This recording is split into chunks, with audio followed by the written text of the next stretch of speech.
Camp has to try and negotiate between those two. Stand by now for the Viking horn.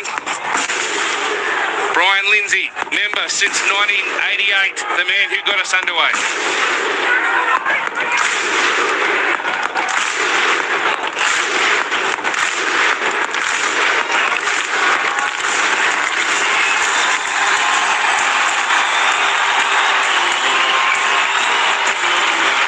There's a big crowd here as the Canberra Raiders run out.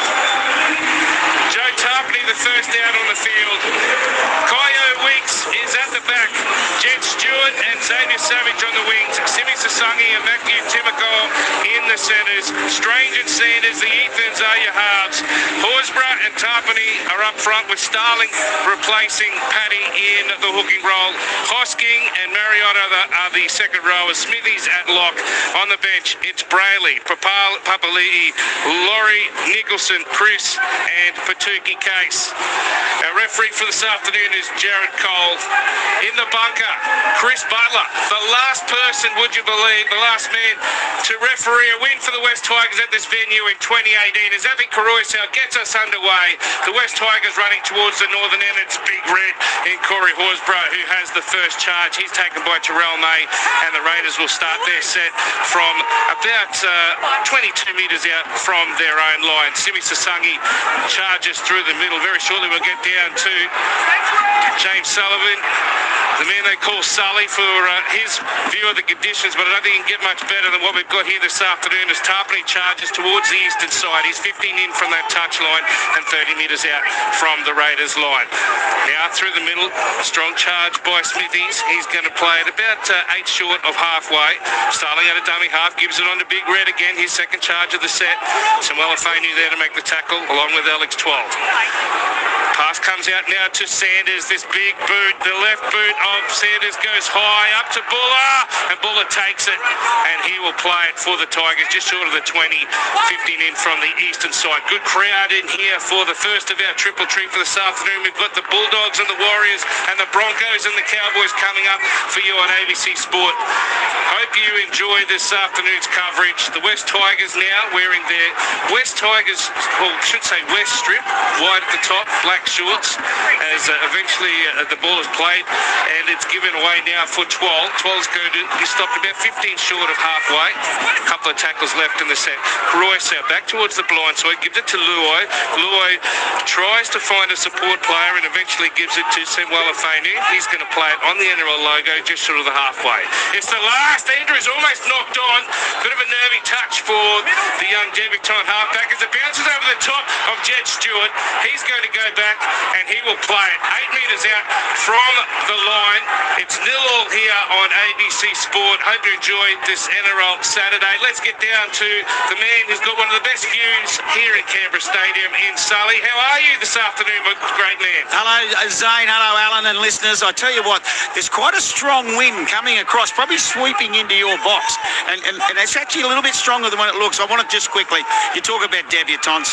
Javon Andrews is a kid back in 2021. He hit a goal post head on, fractured his C4, C5.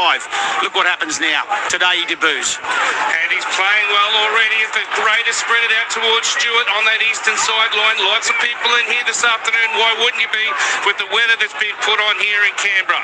It's another left-footed kick. This time it's a spiral, which is heading into that wind and heading back down towards the halfway. It didn't really go anywhere, as you mentioned there, Sully. Now it's kicked by Strange down towards the goal line. Going back for it is Buller.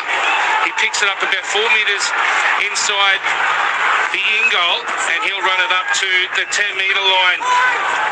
And the Tigers, without points being scored so far, we've been going 4 minutes. Alan Tongue, it's a pretty enterprising start by the men in lime green. Yeah, that's right. I think it's been a good start from both teams. The defence has been good from the Tigers to start the game.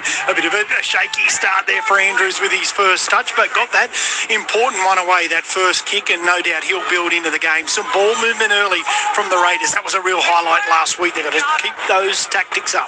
220 games for the man you just heard in Alan Tongue, and the NRL Volunteer of the Year in 2012.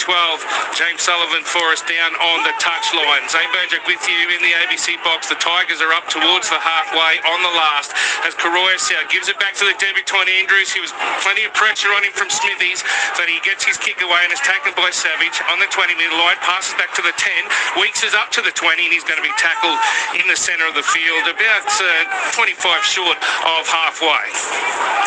Now Jed Stewart, short pass out of dummy half. He makes about 12 metres on his charge. He's pulled down 7 short of the 40. Hosking playing in the second row today as a result of Hudson Young out with injury, gone for the season. And now it's going to be a charge by Timacor. He's made good metres too, 8 metres he did on that charge, and he's pulled down 4 metres into attacking territory. Smithy's out the back to Sanders, away now for Weeks, away now for Sasangi. Sasangi tries to push away from Luai, can't get his offload away to Weeks. He was there in support, but eventually Sasangi's going to play it on the 30-metre line, back towards the western touch line. The kick into the wind again from Sanders. Buller's there, it bounced off his chest, but he manages to hold on to it, and the West Tigers, they'll start their set about 8 metres out from the line on NRL Saturday on ABC Sport. It is 0-0 between the Tigers and the Raiders. Yeah, good kick there once again. Sanders really floating that ball. Bit of that breeze that Sully's speaking about. You can just see it when they're launching that footy in the air, so something to keep an eye on for the fullbacks. But some really good defence here from the Raiders, and in particular, a man who started the game really strong, big Corey Horsburgh. Along with Starling, fantastic hit as Luai spreads the ball to Buller. Buller's trying to get a pass away, and he's going to go to ground just short of the 30. Karoyasau, he gives it away now, and Patrick Herbert's going to be stopped about 8 metres short of the halfway for the Tigers. Karoyasau to the blind side to Luai. He dummies. He's going to run it. Throws a pass, and it's knocked on down on the sideline. Wasn't able to be handled by Junior Tupou, who's wearing West Tigers jersey for the first time in about 3.5 years, and he says, "Thank you very much, Jerome. That wasn't the pass I was expecting." Yeah, it was a good kick pressure to start off by Smithies. That rushed him into the decision there, Luai, but he needed a much better pass than that, or he needed to get a kick on it. There was really no room whatsoever on play 5. He'd like that again, Jerome Luai, but some really good field position here now for the Canberra Raiders. Yeah, Mariota plays it at 4 metres into attacking territory. Weeks can't go anywhere, and he's going to be stopped about 6 in from the western touch line, 1 metre short of the 40. From Starling, away through Smithies, out to Sanders. He finds his 5'8" and Strange dummies. He thought he'd beaten the tackle, but in the end, he's going to be put down. Andrews was able to hold on to him for dear life, and about 15 in from that eastern touch line. Back now through Sanders, on now to Smithies. He's going to be pulled down about 25 metres out from the Tigers line. The Raiders looking for the opening points. It's 0-0 here on ABC Sport as Mariota, he goes to ground now, looking for an offload, couldn't get it. Comes back now through Starling, away onto Sanders. Sanders kicks out towards the eastern wing, going up and taking it to Stewart, and Stewart's going to go in and score! He beat Tavara, all ends up, and Jed Stewart goes in for his 3rd try of the season. He's been on a heater the last couple of weeks, took a massive intercept against South, and that was an easy one once he brought the ball down. It's 4 points to 0. We've been going for about 7.5 minutes. The Raiders with a kick to come here at Canberra Stadium, Alan Tongue. Yeah, well, it was the little error there from Luai that gave them the field position. They built nicely throughout the set. They're going left and right. They're really trying to throw plenty at the Tigers, but it's that all-important Ethan Sanders crossfield kick. Yes, it was a touch short. They both leapt for the football, but Jed Stewart, who is great in the air, just gets in a really good body position. He's got that momentum as he's coming towards the try line, spins out of that and scores in the left-hand corner. Fantastic little try to start off from the Canberra Raiders. Sully, that's a great start for the home side. Doesn't look good though for the Tigers. What a big mistake it was by Jerome Luai right in front of you to run that football. It was indeed, Jane, and I think the reason being that uncertainty with the wind. That was probably in Jerome's mind, because because it looked like he was going to kick and then he decided no.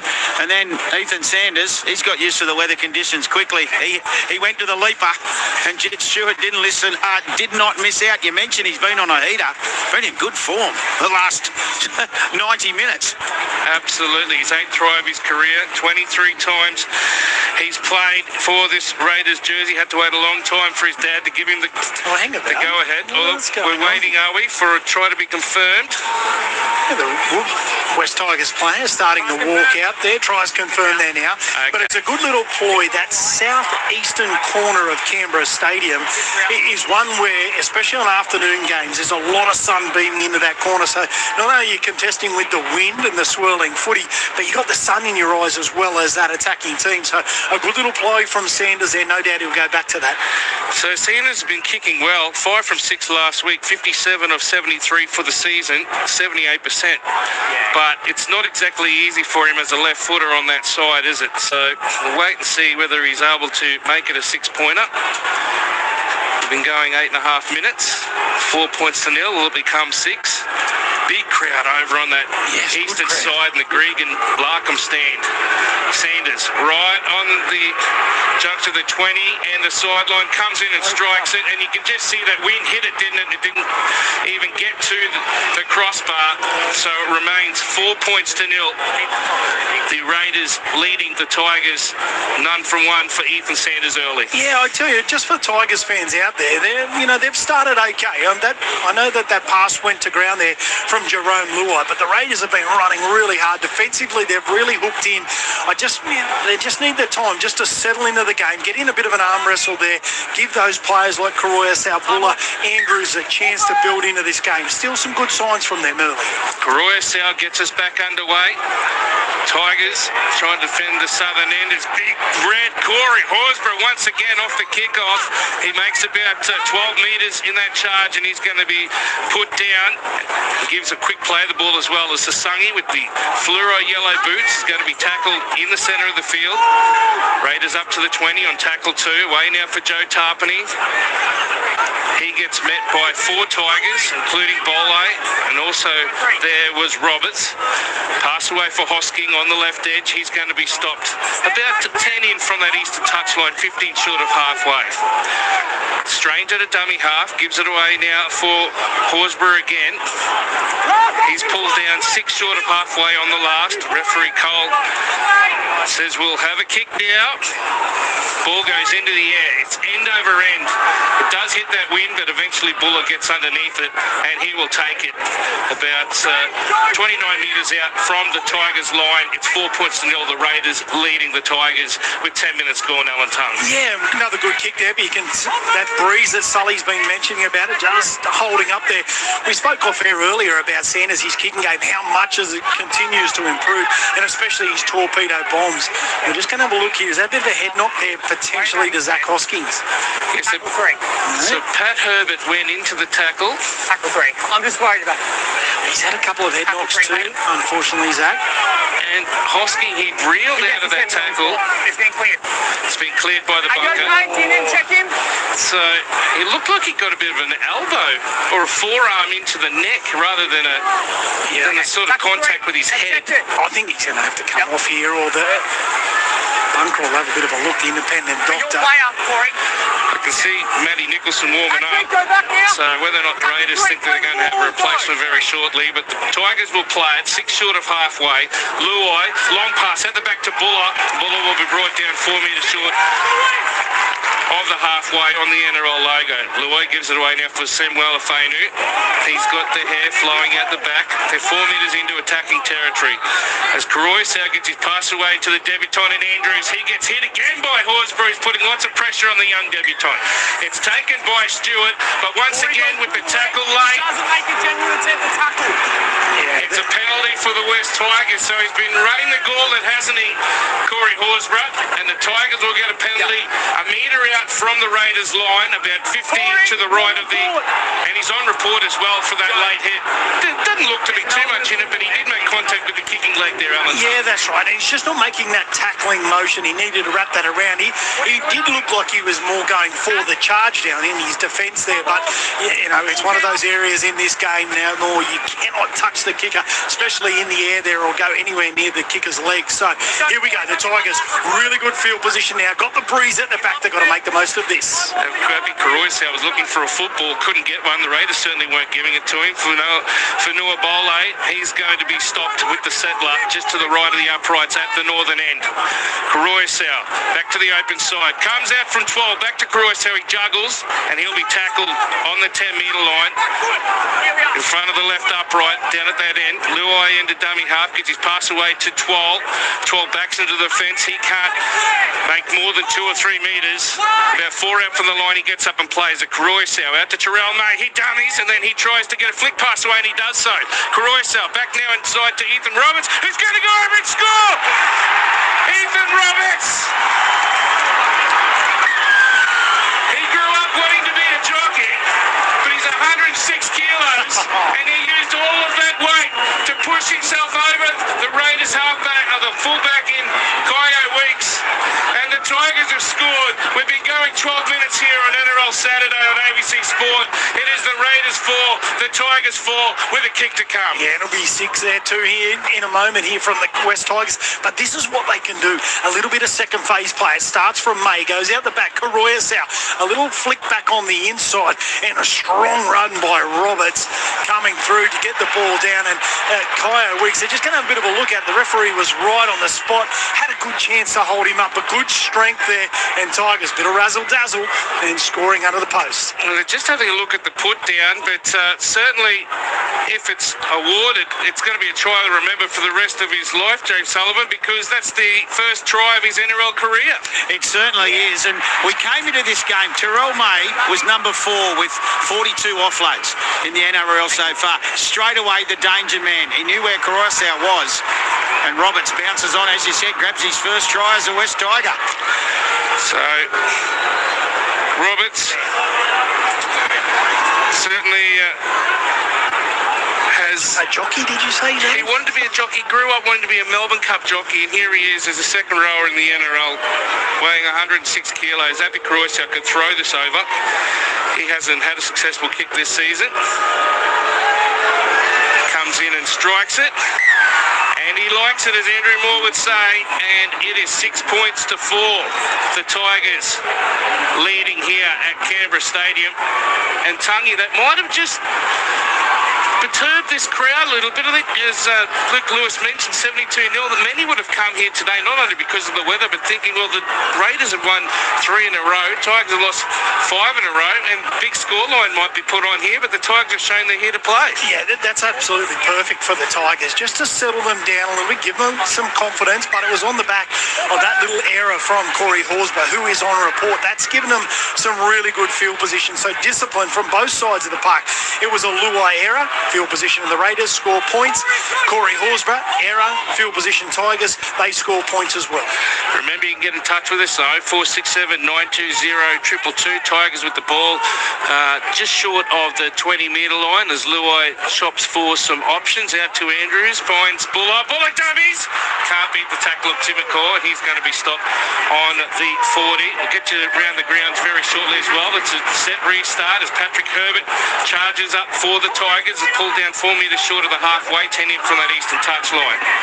Karoisau out of dummy half, gives it to Andrews, back inside now for 12. A lot of people have asked me this week, what did Jamin Savage say to Alex Twal last week to get him so fired up? He did get fined, but he's here today playing. Andrews at the back, gives it on now for Luai, back towards the western touch line. Luai got put on his backside by Sanders, but they still have a couple of tackles left in the set as they work it up towards the 10-metre line now. Only 12 metres out, the Tigers. After putting on points, can they go back-to-back with tries? Taruva out of dummy half, gives it on to Luai.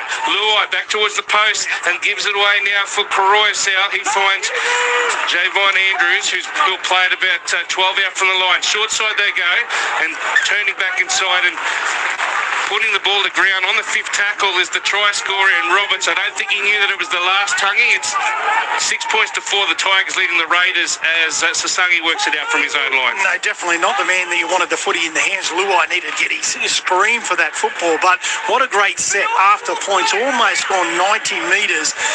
So some really good signs there for the Tigers. Running the ball hard. 12's been great through the middle, but a good run from Sasangi now, and 6 again. Another set restart is the skipper, Joe Tarpany. He runs into the tackle of Samuel Afenu and also 12 in the centre of the field. Raiders 8 short of halfway already. Starling gives it away for Smithies. Mariota, he tries to break the tackle, but Luai and Taruva bring him down. 4 metres short of the halfway. Horsburgh out to Sanders. He dummies, he's through the line. He's got support by Hosky on the outside. He dummies again and goes past. He burns. Baller, he goes straight underneath the post. He does the arrow celebration. He had one of the quickest men in the game, and Kyle Weeks behind him as the Viking horn sounds. What a try that was by Ethan Sanders. We've been talking about how much confidence he's got in his kicking game. Well, his running game's pretty good too. Alan Tongue, what a try that was from halfway. It's now 8 points to 6. The Raiders leading the Tigers, but it's going to be 10 points very shortly. Yeah, I think so. But how good is it to have been watching him right throughout this season and also at the back end of last year, getting a little bit of a chance when Jamal Fogarty was out injured. But I tell you what, the rise of this young man has been really great to watch. You've mentioned that, Zane, in regards to his kicking game, but his running game, he's really tried hard. He hasn't got through on a number of occasions this year, but here now gets it through a big show and go. All eyes are on Ethan Strange on his outside. He gets through the tackle of Roberts, and he has Buller to beat. He's got Zach Hosking on his left hand side, shows and goes, and enough to score underneath the posts. Sally, you would have liked that one. What a try that was by this young man who's just making his mark in the 7 jersey for the Lime Green. Zane, it's a great point you make. You love to watch the evolution of someone. And Ethan Sanders, as Alan said, his kicking game, all of a sudden his running game, mate, he came into this game with 13 try assists. So it's not as if he's not touching the Steeden. From right in front, I said Coruscant could throw it over. Well, Sanders won't be missing this one. He missed his first attempt from the sideline, very close to the junction of the 20-metre line and the whitewash. But he's right in front of the black dot. He comes in and strikes it. It's 10 points to 6. The home side lead the Tigers here at Canberra Stadium. On the text line 0467 920 222.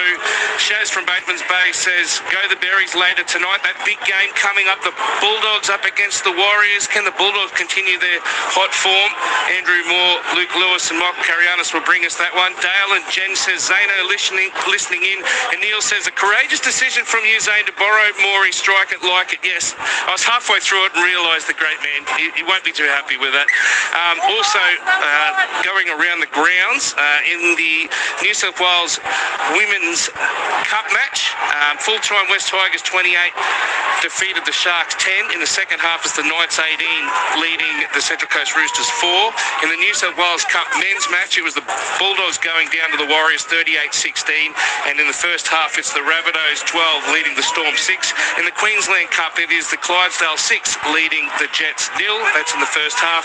In the AFL, it is Carlton 89 leading the Suns 83. Only a kick in it at the match being played down at the Docklands in the final quarter. The Raiders have the ball through Mariota, just short of the halfway. To Tarpany, he makes about 12 metres with his charge. You're looking for an offload. Beautiful flick pass at the back to Sasangi. They're already over the 40, heading up towards the 30 in attacking territory. It's the last now for the Green Machine. Starling, 10 in from the western touchline, gives it to that man who just scored, Sanders. Puts his kick up in the air, and it's floating back towards the Raiders, but taken by Buller, and he will get up and play it about 8 metres out from the Tigers line. It's 10 points to 6, the Raiders over the Tigers on NRL Saturday on ABC Sport. Yeah, well, that little break there from Joe Tarpany was Alex Twile, the man. He was called out from the referee, so he stayed out of the play. The flick pass out well. To tell you what, who's looking really good here this afternoon as well is Simi Sasangi. Every time he gets the ball, it looks like there's a little offload. Kyle Weeks, no doubt, at 40-20. Here's Zane, sorry. An attempt at a 40-20 for Coruscant, and he finds it. Perfect kick by Api Coruscant. We saw the Tigers caught out twice last week at Homebush by both Sean O'Sullivan and also I think it might have been so Sullivan twice last week, actually. He managed to find the line and Bullock couldn't get there. But on this occasion, beautiful kick by Royce out. And they will get the ball back just inside the 20-metre line. Great kick. Got to use that breeze that's right at their back at the moment. So really good play there from Koroyasau. In fact, the tap's been taken on the 10. As charging through the middle is Fanua Bole. He's almost going over the line. He'll be stopped 1 metre short of the black dot. It's 10 points to 6. The Raiders leading the Tigers. Can the Tigers get a second try in their white jerseys? Going outside is Luai, throwing a terrible pass, putting a lot of pressure on Tupou. Xavier Savage brings him down. His foot goes into touch. The flag goes up. What is Jerome Luai doing, Alan?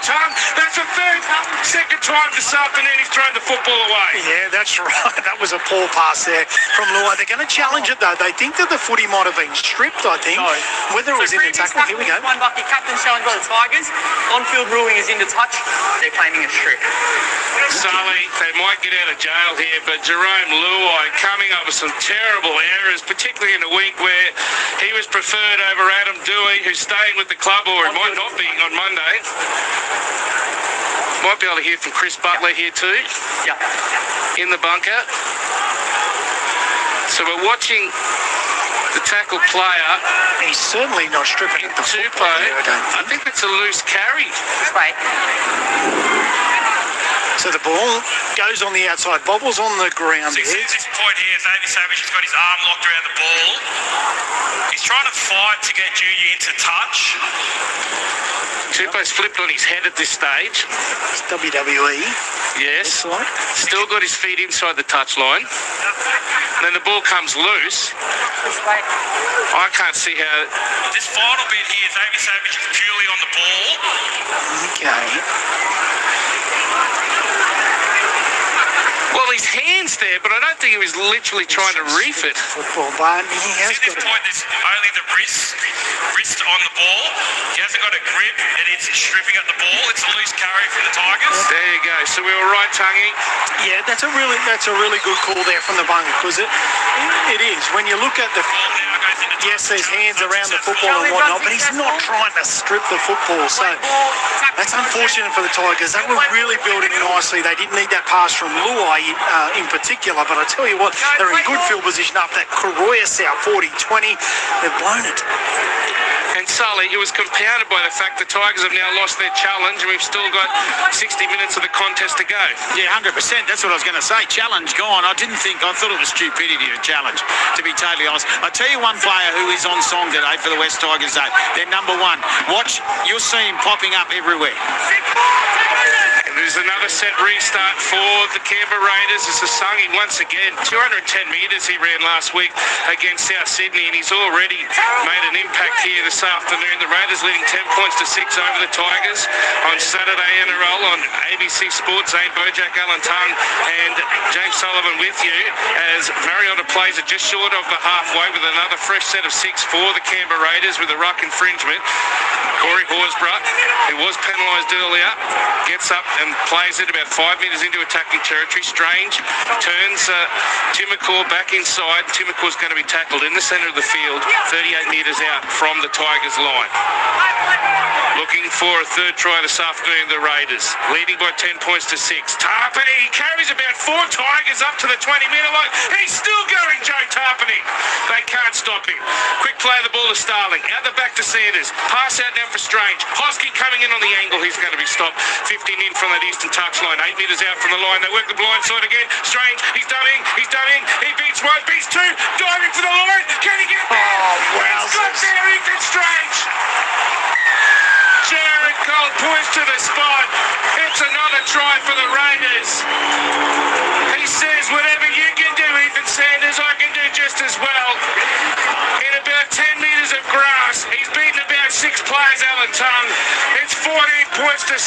The Raiders leading the Tigers. And Ethan Strange, what a player he is. Yeah, absolutely. He's so strong in contact there. The strength of him through the hips must be just enormous. I tell you what, though, one of the things that's really been, I think, a key change for the Raiders and getting some form back on the board is actually putting Ethan Sanders back onto that left-hand side. Ethan Strange, that is, because it was Ethan Sanders, the man with his left foot kicking game, but they've shifted him back to the right. And then he just gets the footy on the last play and just says, you know what, I am going to take them on. He stepped off the left foot about 13 times and then gets the footy down, and he beat about 5 or 6 players in the process and carried 2 or 3 over. Really, really big play from the number 6. 5 tries for the season now for Ethan Strange, made his New South Wales debut, went on the Ashes tour last year. He's really improving as a player. What a season he had last year. But, wow, he seems to be getting even better now, James Sutherland. My word, yes. Ethan Sanders, more steps than John Travolta, Tungy, I think. I like it. I like it. So Sanders with 1 from 2, just to the left of the uprights. 12 metres out. 14-6 the score at the moment. 70 minutes left in the opening half. Comes in and strikes it. The flags are up, and it's 16 points to 6.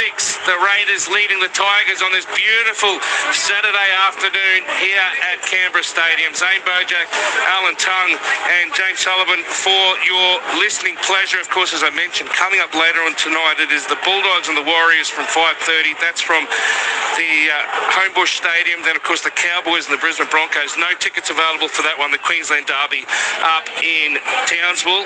0467 920 222. Hi, team. Great call again. Maybe Jerome is after an early release from the Tigers. Gaz on the balcony. Well, he hasn't started well here. There's no doubt about that. As Corey Horsburgh has a charge once again off the kickoff, and has an origin served Ethan and the Raiders well, says Mitch. Absolutely agree with you, Mitch. And Lucas says, Big Bad Bojack on the call. Have I gone insane here? Well, I'm feeling a bit insane here, actually, being in Canberra as opposed to the warm weather of Brisbane, but I am enjoying myself this afternoon. We'll get around the grounds very shortly as well, as Hosking plays the ball on the 20-metre line, 10 in from the eastern touch line. Smithies is up towards the 30. Raiders making metres at will here at the moment. Tarpany out the back, he gives it to Sanders, on to Weeks. Weeks dummies, he beats one. He beat the tackle of Taruva, but coming in to make him go to ground is Tupou. Kick now just short of halfway from Ethan Sanders. It's end over end, floating in the wind, taken by Buller, and Buller will be put down on, or just north of the 20-metre line. It's 16-6, the Raiders over the Tigers. Yeah, really good set after points there from the Raiders. A little bit of ball movement at the back end. Kaya Weeks trying to use his speed on that back end, but I still don't think the Raiders have fully pulled the shackles off as Koroyasau. Great little run, 100% completion rate so far to start this game, 24 minutes in. Andrews out of dummy half, gives it on now for Fainu. Fainu's going to play it about 8 metres into attacking territory. Away from Coruscant dummy half, 1 to 12. He gets his pass away, gives it to Andrews, finds Buller. Buller can't beat the tackle of Strange, and he's going to go to ground about 4 short of the 30-metre line in attacking territory. Herbert had a dummy half, gives the pass to Andrews.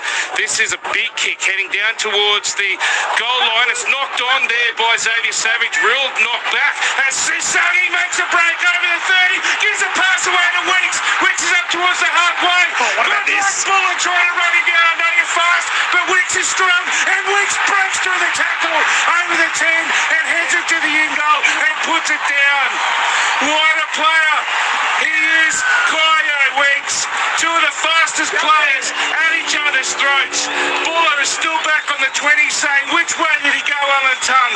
The Raiders 20 points to 6 they lead with 15 left in the first half. A try almost coast to coast from the Raiders, started by Sasangi, finished by Weeks. Oh yeah, what about that? Your payment for admission, that pays for itself just in that play just there. Buller and Weeks, just the speed of these 2 electric fullbacks. I wouldn't mind just having a little bit more of a closer look at the Xavier Savage drop down the other end. Referee said it's okay. Simi takes off. Sasangi, that is. Couple of right foot steps, then Kaya Weeks. Buller to beat. Inside, outside, outside he goes. Still had plenty of work to do. Gets the fend away. Buller with speed, as we know, but he hasn't got the strength there to take down Kaya Weeks. Scores out wide. Let's just have a look. What do you think, Sully? I thought it went back, Alan, to be honest, and Simmy's saying that one might have been the little one. They're probably more worried did Simmy just get a look, but it went back as well. And then, as you said, how good is that? 2 athletes at their trade taking each other on. So they're just watching. That's the one I'm worried about. The second touch there by Sasangi. It was real play on by Jared Cole. His hands are going up now. So they are still in review. They don't often overrule the on-field official for knock-ons. We saw that a couple of weeks ago, didn't we, where Sasangi knocked a ball which went about 4 metres forward, and the on-field referee ruled play on and the bunker said play on. So we'll wait and see. And he's facing towards his try line. Goes through his hands. It's one of those funny ones, isn't it? He touches it. Yeah, I thought he touched it. So I think he touches it, but I still think it goes backwards. So the bunker's continually reviewing just for the theatre of it. You'd love to see it awarded because that's one of the tries of the year. From Try confirmed. Set up. there you go, it's been confirmed. Kyo Weeks with his 11th try of the season. How much does he just whack on those afterburners? I thought if anyone could catch him, it was Buller, but he was making no ground, couldn't get there. And I think he was bewildered, sitting on the ground going, which way did he go? It was crazy. Yeah. Sanders to take his conversion. He's got 2 from 3 so far this afternoon. Raiders looking to extend their lead, 20 points to 6 on ABC Sport. Yeah, it's amazing how the momentum can shift because it was the right kick as well from the Tigers down that end with the swirling breeze. He struggled to get the footy there, Xavier Savage. It was lucky that Simi Sasangi was just there to be able to clean up the crumbs, got into some open space, and then he is just so brilliant at that Kyle Weeks. As soon as there's a half break made, he just goes and chases the footy and it finds him. They're great players. They somehow find a way to get their hands on the footy. 8 metres in from the eastern touchline, right on the red line of the 20. Sanders comes in and strikes it. He hits it, the flags go up, and it is 22 points to 6. Sanders has 3 from 4 for the afternoon, and a 16-point lead for the Canberra Raiders over West Tigers. NRL Saturday on ABC Sports. Zane Bojack, Alan Tung and James Sully Sullivan for you this afternoon. Remember, coming up, Canterbury versus New Zealand Warriors and the Broncos and the Cowboys. Let's go around the grounds. In the NRLW, in the first half is the Bulldogs 4 leading the Dragons 0. In the New South Wales Women's Cup, it's 18-8. The Knights lead the Roosters in the second half. In the New South Wales Cup at full time, the Warriors 38 defeated the Bulldogs 16. In the second half of the clash between the Rabbitohs and the Storm, it's the Rabbitohs 12 lead the Storm 6. And in the Queensland Cup, the Ipswich Jets 12 lead the Clydesdales 6. And in the AFL, they're piling on the points. The Blues, Carlton 103, leading the Gold Coast Suns 90 in the last quarter. Tarpany plays it for the Green Machine in the centre of the field. Smithies with the charge, about 25 metres out from the line. Starling now makes 8 metres. He's going to be pulled down 17 short of halfway, and he gets the set restart as well while being held down. Adam Mariota, who I think has been fantastic playing on that right side and that right edge for the Raiders, he'll play at 6 short of halfway. Waiting out for Sasangi. What a brilliant run it was to set up Kyo Weeks on that last try. Starling at a dummy half, shopping for options. He will be tackled 38 metres out from the Tigers line. Raiders looking for more points. Waiting out for Tarpany out towards the eastern side, and Sanders is knocked on. Picked up by Javon Andrews, and the Tigers have it back now. 11 short of halfway. Alan Tung, they need to do something with it here, the Tigers. Yeah, absolutely. They need to get into some good field position because they're happy to throw the ball around and get an offload like they're doing here now. Bullet in and around the middle. They're troubling the Raiders when they're in good field position. They're just a little bit ill-disciplined at the moment, hurting them. Another loose pass by Jerome Luai, and he has a go at Samir Taruva and says, what are you doing? Well, throw the pass to the man, Jerome. Instead of getting up everyone, that's the third loose pass you've thrown this afternoon. Safar through the centre of the field is going to be pulled down right on halfway. 20 in from that eastern touchline. South gets it away now for Sione Fainu, and now here's Samuela Fainu. He'll play it about 38 metres out from the Raiders line. 22 points to 6. The Raiders leading the Tigers on ABC Sport. Alex Twal, he has a great charge and gets an offload away for Andrews. Out the back now for Buller.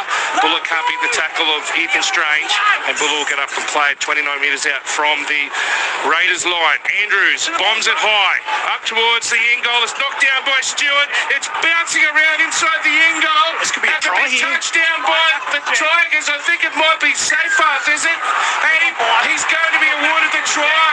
by Cole. Referee Cole says he got down just inside the dead ball line, and the Tigers have their second try. Jed Stewart scored one off a high kick, and now he's given one away, Alan Tongue. It's 22 points to 10. We've got 11 minutes left in this first half. Yeah, I want to pay some credit there to the young halfback in Andrews there. He's put it in a nice little spot. It's really difficult both for Kyle Wicks and also Jed Stewart to get to it in time. Swirling with that breeze once again. He probably should have taken that Jed Stewart. Ball bouncing around and Seyfarth. Does he get a good touch on that to put it down? But good awareness anyway from the edge back rower. As we're just looking, does he get a touch on it? Oh, I think there might be a hand there. I think that might be a touch there by Tavana? Maybe. So it's an interesting one because it's gone up as a try, but the bunker will have a look at that. Stewart couldn't hold on to it. Has it come off Tavana, and then Seyfarth beat the boot of Weeks to the dead ball line to put that ball down. I think there's a Tiger hand there. What do you think, Sully, down on the sideline? Well, no problem with a put down from Alex Seyfarth. That was his first touch. He'd just come onto the field. But this will be interesting to see, as you said, is Tavana. I tell you one thing Ricky won't be happy with Jane and Alan, is how long Javon Andrews had to kick. Yes. Okay, tries under review. So here we go. The bunker's having a look at it now. Chris Butler. We mentioned that it looked like there was a hand from Tavana in the contest. Jed Stewart's got his eyes for the ball. Tino's hands are inside Jed's. So his left hand is on the ball here. Going to play through as well.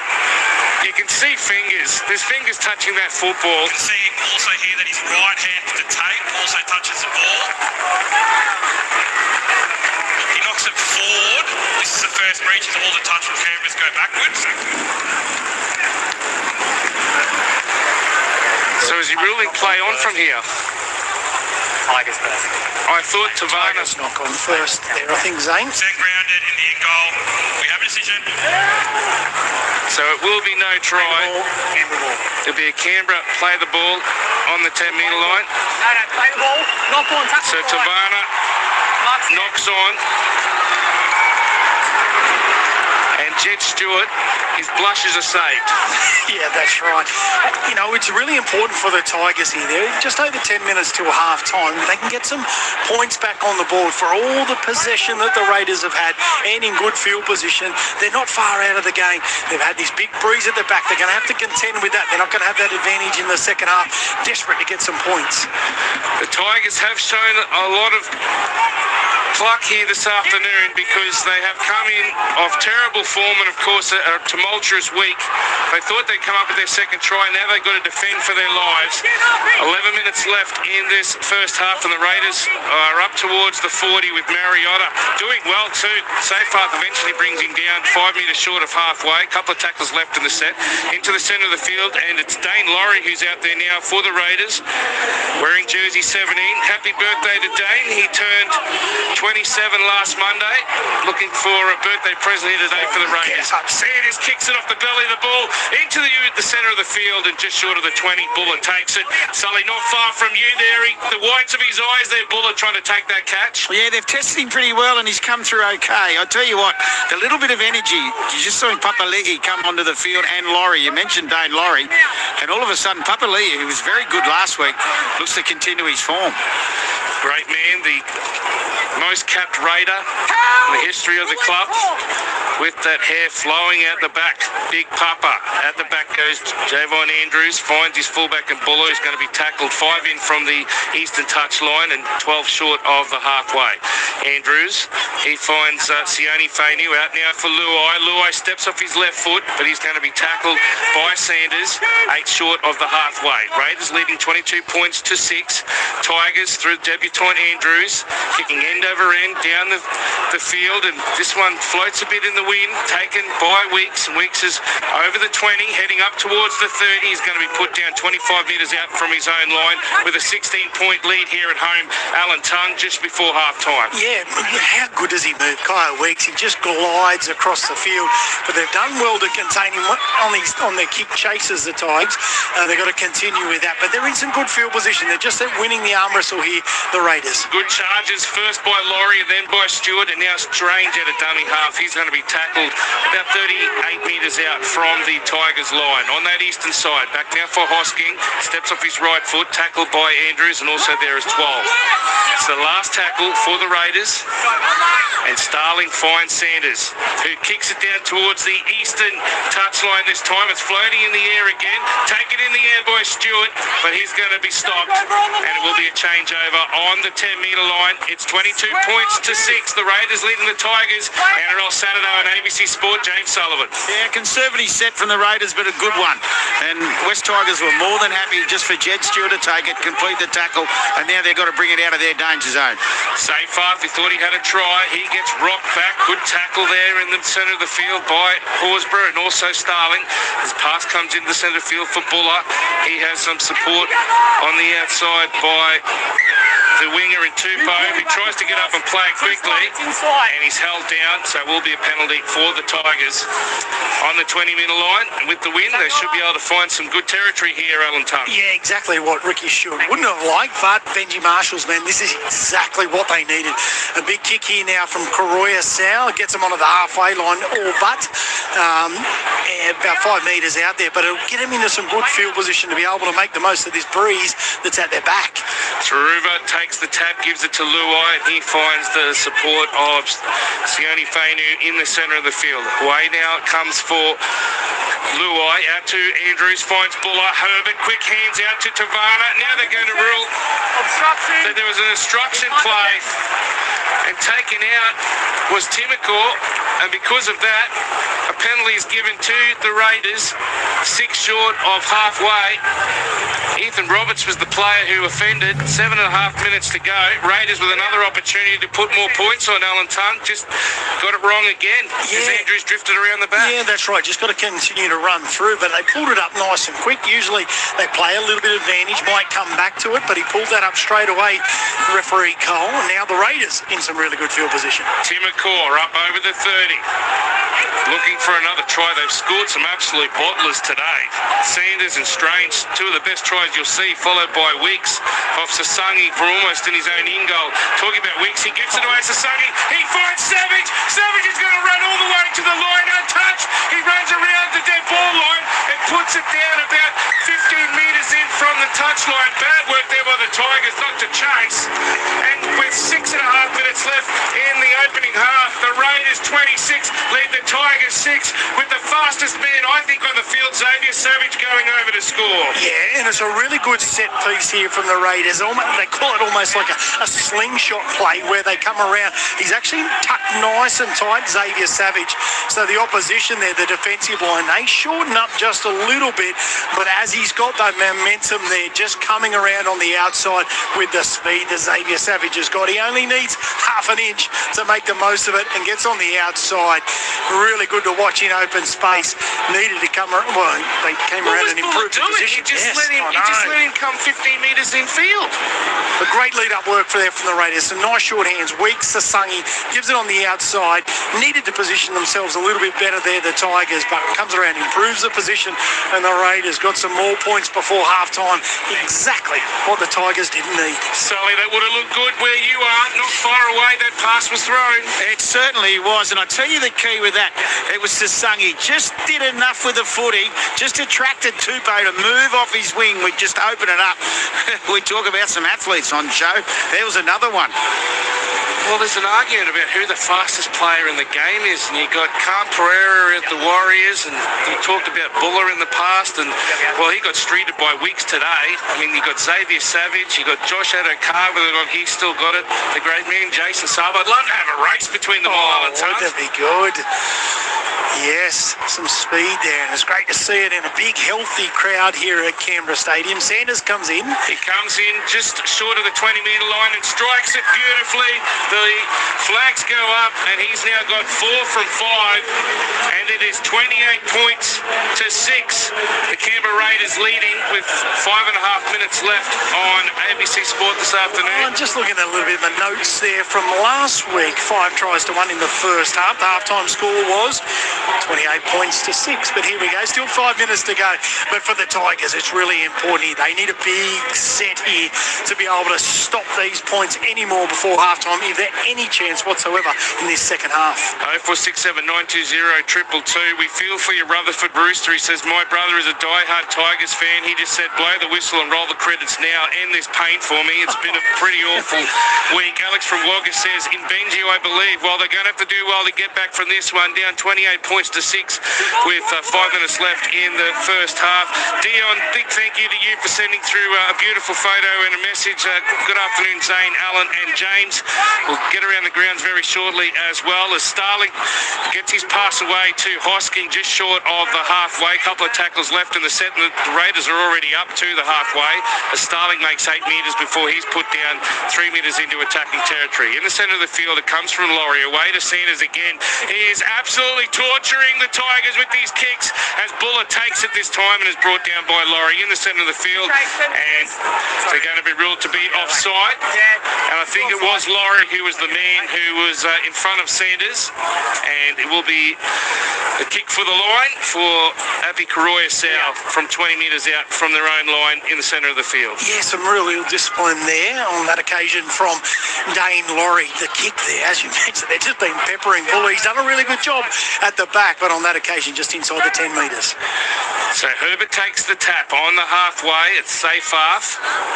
Can't make more than 3 metres in his charge. He's put down into attacking territory by that margin. Out the back it comes for Andrews. Swing it back inside is Samuel Afenu, and he's going to be stopped 39 metres out from the Raiders line. Api Koroya-Sau, dummies once, dummies twice, gives it to Luai. Luai, he ran towards Ethan Roberts, thought that he was going to be an obstruction, then ran back on his left foot and is tackled in front of the black dot 32 metres out from the Raiders line. 12, short pass away for Samuel Afenu, who's going to be stopped at 22 metres out, 15 in from the western touchline. Gets up and plays it. Away now for Koroya-Sau, out to Andrews, gives it to Luai. Luai finds Buller. Buller floats his pass out. It's going to be taken by Tavana, and Tavana will run in and tap down just like Savage did at the other end. No one touched him, and a great pass out wide. With 3 minutes left, the Tigers have got their second try in this first half. It's the Raiders 28 leading the Tigers 10. Tavana making up for his mistake only a few minutes ago. And really what a great pass it was from Buller, the man who put the ball there. So, sorry, Dane, just jumping in there, but it was a really good pass there. The Raiders, they came up in hard. Jed Stewart really, he just played his hand nice and early there.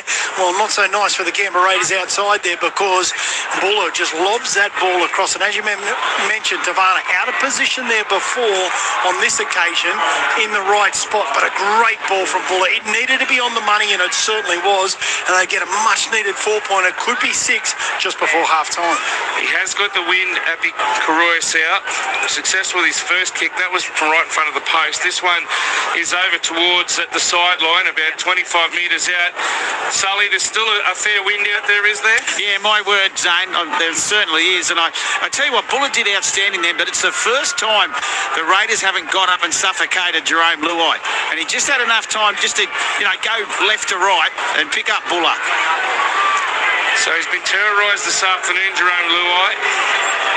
Come up with some poor options, but on that occasion found some space for his fullback.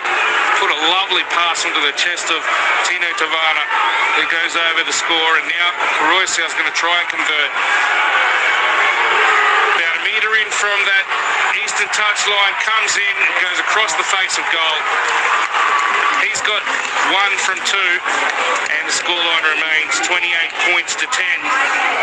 The Raiders leading the Tigers here at Canberra Stadium. Zane Bojack, Alan Tongue, a man who played country origin in the lock position, captained his club for 5 seasons, and of course, he's one of those favourite players with the red hair. Corey Horsbury, your heart out, Tongue? Oh, yeah, there we go.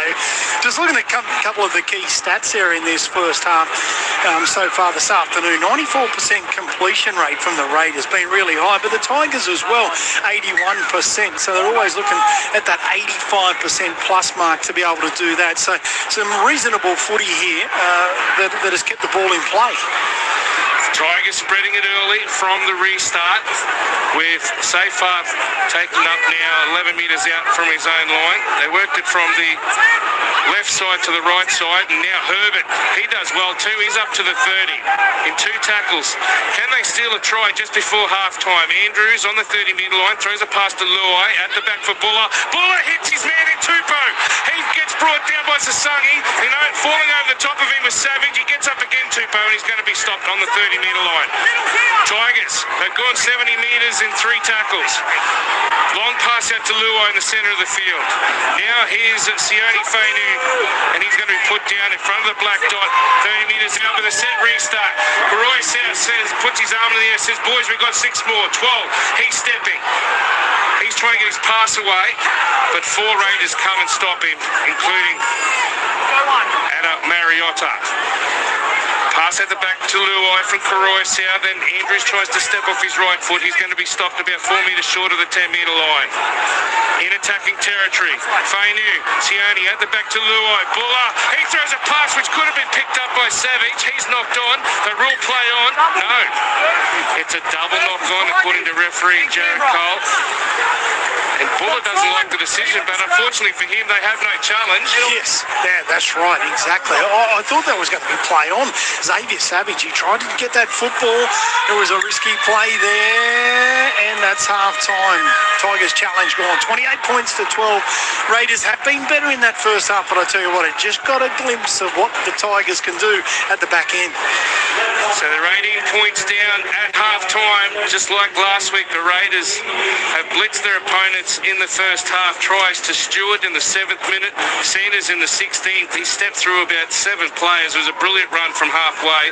Ethan Strange beat 7 players in about 10 metres of grass just inside the 10-metre line before he put it down and made it 16-6. Weeks also scored a brilliant try for Simi Sasangi Rung, and Xavier Savage scoring in the 34th minute with Sanders 4 from 5 for the afternoon. The first try for the Tigers was scored by Ethan Roberts from just underneath the post, converted by Koroisau, and then Tavana in the 38th minute, which wasn't converted by Koroisau out near the touchline. 28 points to 10 at half-time. Alan Tongue, it's going to be a tough test for the Tigers. They haven't won at this venue since 2018. They're going to have to do something special if they want to end that drought. Yeah, absolutely. I think half-time has come at a good time for them, just to be able to just slow down a little bit. They've got that try just before half-time to Tavana that we just mentioned, so that'll give them a little bit of confidence. Yes, the Raiders have looked the better side in the opening 40 minutes, but we've been given a glimpse of what the Tigers can do. They've got nothing to lose. When they throw that ball around, they're hard to handle. I just think they need to get that balance right of going forward and creating the momentum before they play the razzle-dazzle. They can get a little bit sloppy and get a little bit loose from those players, but if that Terrell May, Alex Tualu, I think has probably been the Tigers' best. If they can get on the front foot, that'll open up the likes of Koroisau and Buller to do their magic on the back end. Been really impressed. Sasangi, Weeks, Corey Horser has been good. Sanders, also Zach Hoskins, I think, done a great job on that edge back row as well for the Raiders. So no doubt Ricky Stewart will want to get back in that rhythm that they started that game with. They've had really good completion rates. Just keep in that armless or don't give the West Tigers a chance.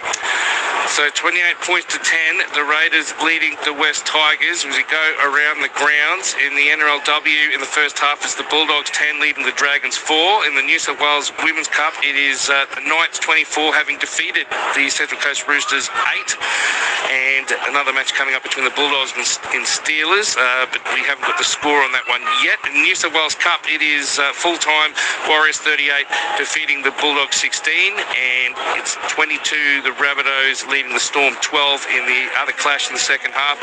In the Queensland Cup at half-time, it's 12-all between the Jets and the Clydesdales. It's the South Logan Magpies 12 leading the Pride 4, the Falcons 16 leading the Devils 6, and the Capras and the Tigers yet to open their accounts in the first half.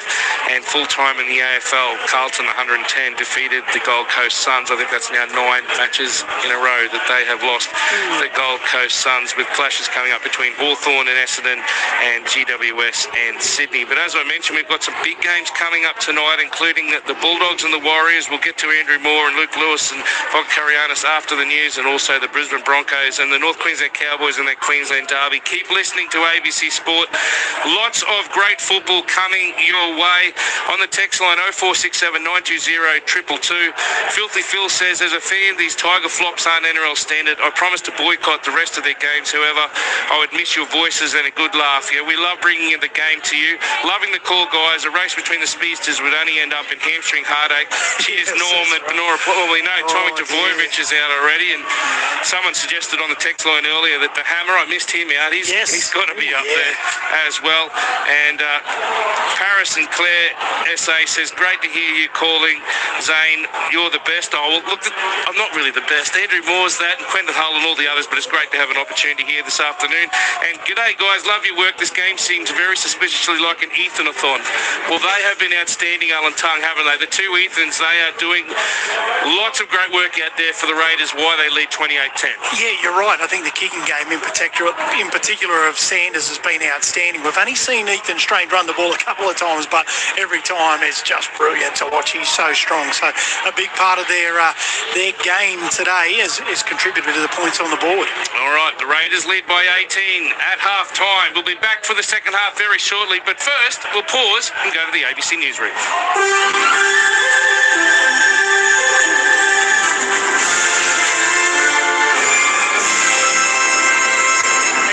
News with Satyam Weinstein. Iran is warning neighbouring countries it may attack non-military buildings being used by US forces. Ali Crew reports. The warning comes 2 weeks after the collapse of an interim truce meant to end the war. The US has carried out 13 straight days of bombings while Iran has hit American bases and threatened shipping in the Strait of Hormuz. It comes as US President Donald Trump leaves the door open to a diplomatic solution, despite threatening in recent days to target Iranian bridges and power plants. Mr. Trump says he thinks Tehran is being serious about making a deal. Meanwhile, the US military has hit a civilian ship it says was trying to run its blockade of Iranian ports. It's the second commercial ship attacked by the US since the collapse of the ceasefire agreement. Meanwhile, the Saudi-led coalition in Yemen says it's carried out airstrikes targeting Houthi military sites in the port city of Hodeidah. It says the sites were linked to attacks on Saudi shipping in the Red Sea. Fast-moving wildfires have forced the evacuation of around 200,000 people in southwestern France and central Spain. Dozens of French firefighters have been injured in one massive blaze, which is currently heading for the city of Bordeaux. In Spain, authorities have declared a national emergency, with the Spanish Prime Minister Pedro Sanchez warning the country has a difficult night ahead. This man near Madrid, Enrique Martin, describes his escape. I had to run from my house. It was a ball of fire, and if I'd been 5 minutes later, it would have wiped us out. My wife put her foot down, and that proved crucial. US President Donald Trump has spoken of the importance of free speech in his address to the annual White House Correspondents' Dinner in Washington, D.C. In his speech to the assembled press corps, he referred to the first attempt to stage the dinner in April, which was interrupted and postponed after a Secret Service agent tackled a gunman attempting to get through the entrance. He says free speech and not violence is paramount. In America, we do not yield to political violence. We can't do that. For this country, we believe in freedom of speech. We settle our differences not with bullets, but with open and vigorous debate.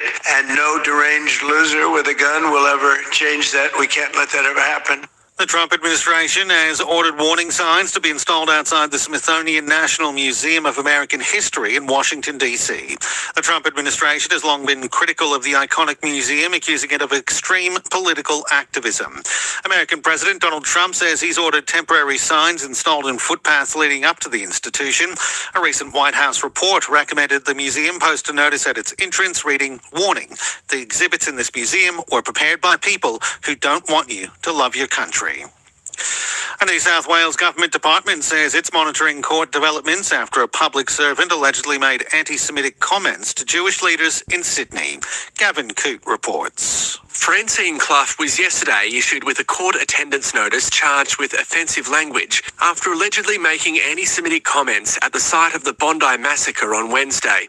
It's alleged the 67-year-old made the comments to a group that included Jewish leaders and Sydney Swans players. Ms. Clough is a public servant with the Department of Communities and Justice and was stood down last year after she was charged over a separate incident in which she allegedly left an item outside a synagogue that forced the closure of a road. A department spokesperson says she remains stood down pending matters before the court. Detectives have launched a new search in a small regional Victorian town as part of an investigation into the alleged murder of a teenage girl.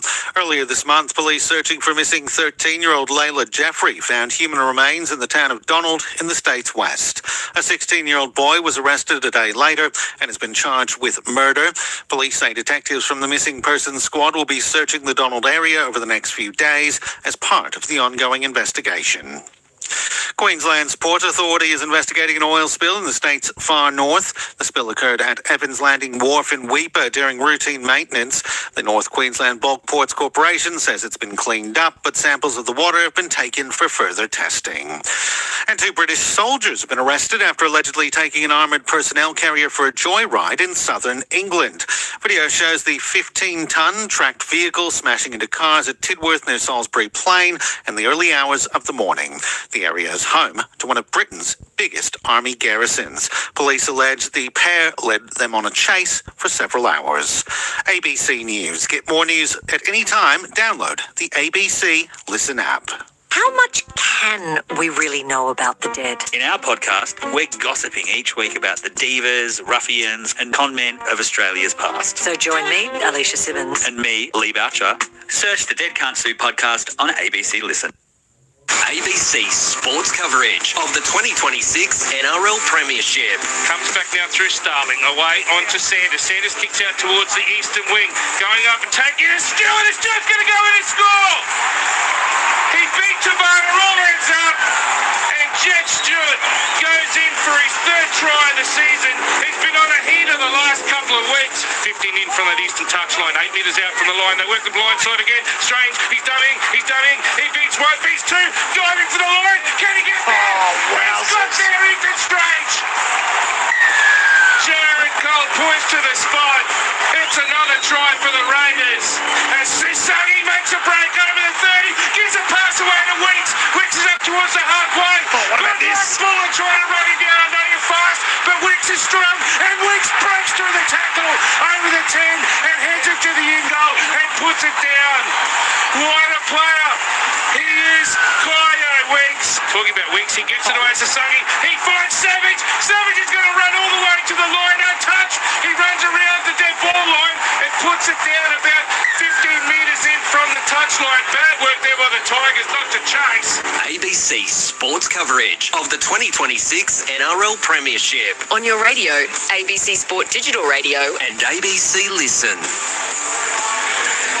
Yes, the Raiders, thanks to tries to Stewart, Sanders, Strange, Weeks and Savage, they lead 28 points to 10, and long way back for the West Tigers and what's been a very tough week for them. Zane Bojack, Alan Tung and James Sullivan with you from Canberra Stadium. Beautiful conditions here, but what's it like for the big game coming up between the Bulldogs and the Warriors at 5:30? Let's find out with Andrew Moore. Yeah, weather fine track good here too, Zano, and it's 5:30 half-time of the NRLW game. Players just coming back onto the field with Canterbury Bankstown 10, leading St George Illawarra 4. Team news for the Bulldogs Warriors NRL game. Canterbury is unchanged, 1 to 19, and for the Warriors, the only changes to the bench, you can scratch Eddie Iremaya Tuava and Marata Niokore and replace them with Chance Nickel Klugstar and Luke Metcalf. Referee Adam G with Wyatt Raymond in the bunker. The Warriors sitting third, and Canterbury, they've got to within 2 points of the top 8. Luke Lewis, good afternoon to you once again, but a big challenge here today against a team that's been so good all year. Yeah, good afternoon, boys. Absolutely, the Warriors have been outstanding, sitting up the top, almost at the top of the ladder, just underneath the Panthers, but they're going to be hard to beat here this afternoon, but they are at home against the Bulldogs. They'll fancy themselves. They're starting to find some form at the moment, the Bulldogs, so I just feel like they've got to play their best football, though. They've got to be, around that 90%, of their best, and I feel like the Warriors, they keep continuing to give us what they've been producing all year, so I think they're going to be very hard to beat. Stephen Crichton back for Canterbury, Michael Carianis in that 5/8 role. It'll be interesting to see how that continues to progress alongside Lockie Galvin. Yeah, we were considering how well Sean O'Sullivan was in the halves last week for him, and Cameron Serrato bristled at suggestions that he should make a change and keep Sean O'Sullivan in that squad. But it's going to be a huge game for Canterbury. I give them a chance definitely to overcome the Warriors, but it's this is a game they need to win to keep their top 8 hopes alive. They've got plenty of strike power, the Warriors, don't they? I mean, you look at their winger Alfiano Camperera alone, who through his career has scored more tries than he's played games, 12 tries in 10 games this year.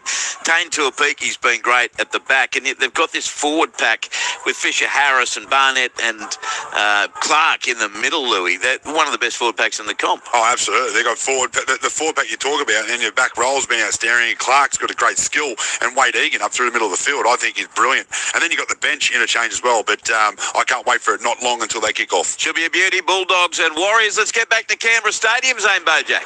Yeah, it's a triple treat today, isn't it, Andrew? At the moment, the Raiders lead by 28 points to 10 here in front of what's a sunlit Canberra Stadium. Coming up, the Bulldogs and the Warriors with Andrew, Luke Lewis, and Michael Carianis at 5:30, and then, of course, up to Townsville for the Cowboys and the Broncos. What an important clash that is for both sides. But Alan Tongue, let me looking at the stats here. Weeks 115 metres, Sasungi 102 with 7 tackles, but Horsburgh 104 metres and 25 tackles. What an effort that was by Big Red. And for the Tigers, no forward ran more than 55 metres, which probably tells the story of that first half. Yeah, absolutely. I was a bit critical there. Yes, going a little bit east-west there, the Tigers, if they get their go-forward right, I think they'll be a much better chance of taking on this Raiders attack here. And Weeks gets us back underway in the second half as Samuel Afenu is going to be tackled about 25 metres out from the Tigers line. They're running towards the southern end with the ball over near the Grigg and Larkham stand on that eastern side. There's still plenty of sunlight over on that side. The shadows from this stand here, the Malmaninga stand where we're calling from, they've made their way probably about 2/3 of the way across as Herbert bumps off Timacor, and then they come again, and Strange will put down the former Gold Coast Titan, former Warrior, as he gets up and plays at Herbert, 12 short of halfway. Looking for an offload through the centre of the field is Roberts. He can't do so, and he'll get up and play it 4 short of the halfway line. Safar gets his pass away to Luai. He gives it now to Samuel Afenu, and he's going to be stopped 6 metres into Raiders territory. Curacao in that sun gets his pass away now to Andrews in the centre of the field. Kicking into the wind this time, and Weeks takes it. And once again, you mentioned before, Alan, will be tough for Weeks with that sunlight over on that eastern side, trying to catch those balls with the shadows on the western side. Yeah, we'll get an update from Sully here. It seems like the swirling breeze might have slowed down a bit, but it still is favouring the Raiders. It looks like that was a much better set from the Tigers. Yes, there was a bit of ball movement going wide, but they balanced it out with some really strong running. Simi Sasangi strong running all afternoon and continues as he gets put down just short of the 20-metre line. Zane Bojack, Alan Tongue and James Sullivan with you. We'll go down to Sully in just a second at the completion of this set. and it will be Mariota get up and play it. In fact, it's Papa Lee in the centre of the field. Away it comes now for Horsburgh. We mentioned his statistics, outstanding. 25 tackles to go with those 105 metres. Away now for Timacourt. He gets rounded up by Tupou, and also there is Sione Fainu. And the Tigers have done well to restrict the Raiders to 35 metres out from their own line. A stranger goes out of dummy half. He gets his dummy away, gets a pass away. We're now for Sanders. Back now. It comes from the pass of Laurie to Weeks, and it's been ruled forward by referee Cole. And the crowd just goes down once again. And we'll go down to you, James Sullivan, because that was some more attacking play for the Raiders, which almost had them off to the races again. Yeah, they nearly did. Just a little report from both sheds at half-time. West Tigers, they maybe didn't have things go their way on a couple of occasions. That's what they said, but they just get on with it. They reckon there's plenty of points out here, though. Stick to the process. The Raiders, as you can imagine, Tungy, Ricky just reminded them last week, do not fall asleep.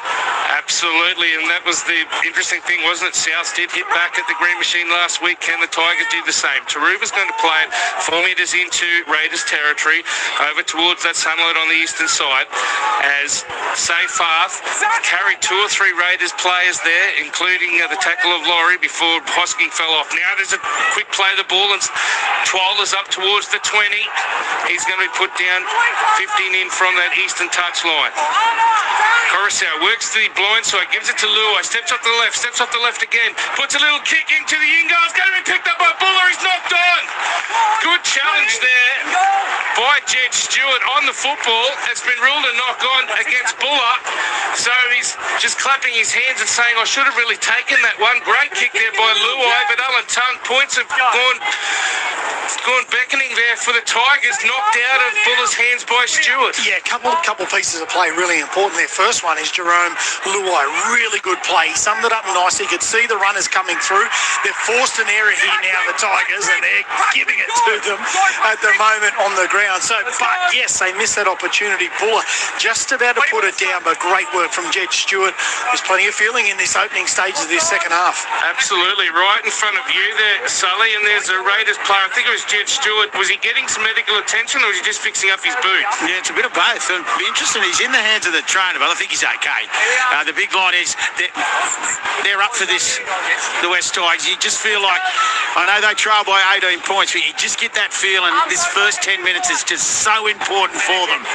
So this scrum will be packed 30 metres out from the Raiders line, 10 in from the western touchline. Long pass from Croyce out the back of the scrum to Luai, finds Buller, and Buller gets put to ground.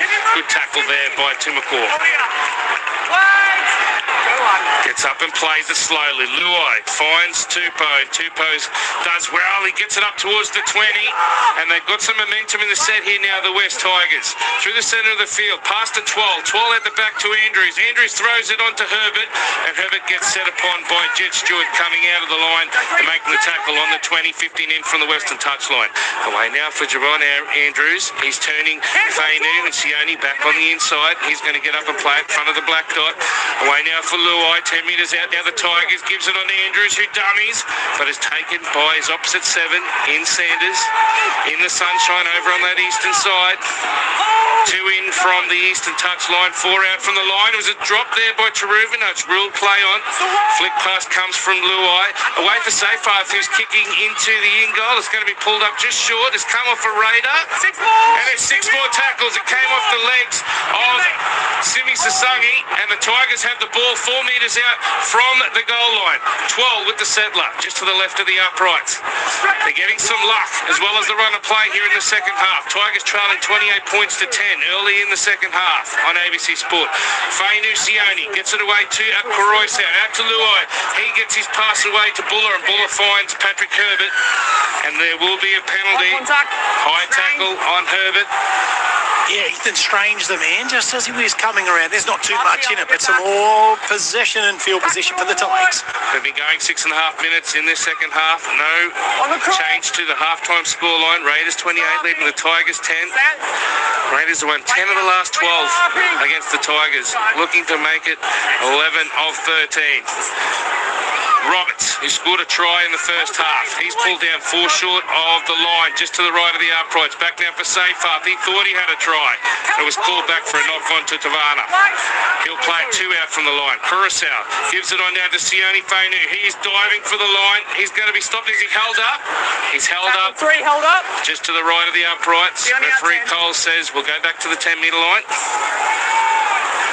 Big prop forward. The Fainus want to play for Fiji in the World Cup.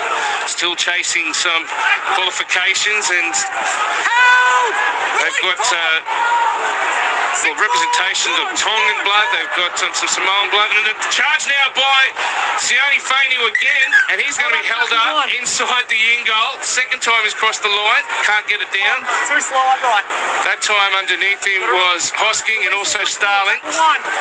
So Fiji Barty doing all they can to get the Fainus. Of course, no Latu today because of that tackle on Leo Thompson last week. Safar stands in the tackle.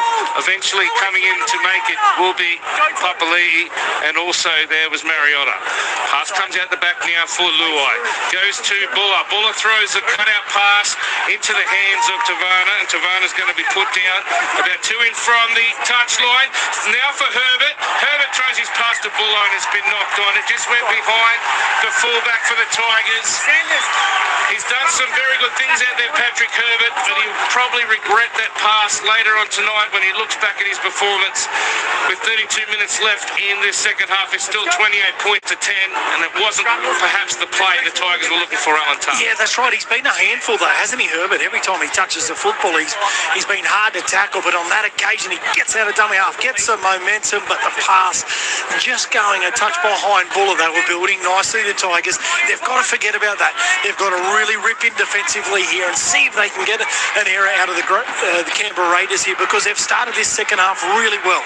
Raiders 12 metres out from their own line as James Sullivan sits down. He's got this beautiful plaid jacket on today, I have to say. You're getting a bit cold down there, Sully. I just saw you wandering around there. Yeah, just getting the joints moving. I'll tell you what, you've got to be critical of one. I'm not going to blame Patrick Herbert then, because he did something they haven't been doing. He went forward. They keep going sideways. They're not earning the right. So getting up to play it is Papali'i on the 40-metre line. The Raiders heading towards the halfway with big red Corey Horsburgh. He will be stopped too short of the halfway. No restart, even though the Raiders were appealing for it. Turned back inside from Sanders to Hosking. And Hosking will be stopped 42 metres out from the Tigers line on the last. It comes back to Sanders. That big left boot. It's an end-over-end kick. He hasn't done many of the talks today. It bounces over the head of Buller. It's going to go to the in goal. It's going to be put down by Xavier Savage. I don't think so, Zane. Did he get the ball down? No try. Confirmed knock on in goal by Xavier. He had the opportunity, Alan Tung. It went over the top of Tupou, who had no idea where it was. Right, it's on side. Okay, so they're all on side. No touch by anyone at this point, playing on. So Buller and Tupou chose not to take it. It went over the head of Sasangi. It's bounced in front of the in goal. He's waiting to take it, Xavier Savage. It bounces again. It's in the in goal now. And he can't grab it with his fingers. He actually didn't need to, Zane. He just needed to put pressure down on it. He tried to pick it up. He was over the try line already. You'll look back at that and be furious as well. But this is important for the Tigers here. They've dodged a bullet. They've got to get out of their own end there. The Raiders got a little bit of wind at their back, but this is an important set for the Tigers. NRL Saturday on ABC Sports. Zane Bojack, Alan Tung and James Sullivan on a beautiful Saturday afternoon here at Canberra Stadium. The shadows are starting to make their way over towards that eastern touchline, almost fully in shade now. It's been a beautiful blue sky day here in the national capital, as Luai, who hasn't had his best game today, been under plenty of pressure this week with the Adam Dewey experience. His pass to Sione Fainu sees him put down. Quick play the ball away now for Seyfarth. The Seyfarth is going to be stopped. In fact, he will play it even though he's held on the halfway. Koroisau gets out of dummy half, and he thought the Raiders markers were offside. Mariotta being one of them, but they will play on. Referee Cole. It's the last. Kick downfield by Jerome Luai. It's going to be taken by Weeks. He has those fluor orange boots. flittering and fluttering. Pass comes away now for Stewart. Stewart pushes away from two players, beats another player, and he's going to be stopped about 25 metres out from the Raiders line. What a run by Ricky Stewart's young man. It's 28 points to 10. The Raiders leading the Tigers. And it's a charge to the middle of the field by Xavier Savage, followed up now by Dane Laurie. He's been handy coming through the middle. We know him more as a backline player, but middle rotation at the moment for Ricky Stewart. Talking about the middle, straight through the guts is how we see Starling make plenty of metres. He's up to the 30-metre line. Out onto the left it comes now for Sanders. He gives it to Strange. They link up the two halves, and on the last, the lime green machine will play it just short of the 20-metre line in Tigers territory. It's a high kick going up to Tavana. He knocks on. Chance for Kaya Wicks to pick it up, and he does. They're right in front of the post now, the Raiders, chasing more points. 28 minutes to go in this second half. 28 points to 10 as Starling finds Sanders, who turns back Mariotta, and he will be tackled just to the right of the uprights at the northern end. Lots of people down at that end. Another set restart for the green machine. Lovely pass from Horsburgh onto Dane Laurie, and Laurie's going to score. And Horsburgh says, I'm a playmaker now. What a beautiful pass that was. Dane Laurie hit it at speed. He scores just to the left of the uprights. He goes over for his second try of the season, 17th of his career. I mentioned it was his birthday last Monday, and he gets a present here this afternoon, Alan Tongue. It's 32 points to 10. The Raiders leading the Tigers. Yeah, absolutely. We might be able to just see Uppy down here.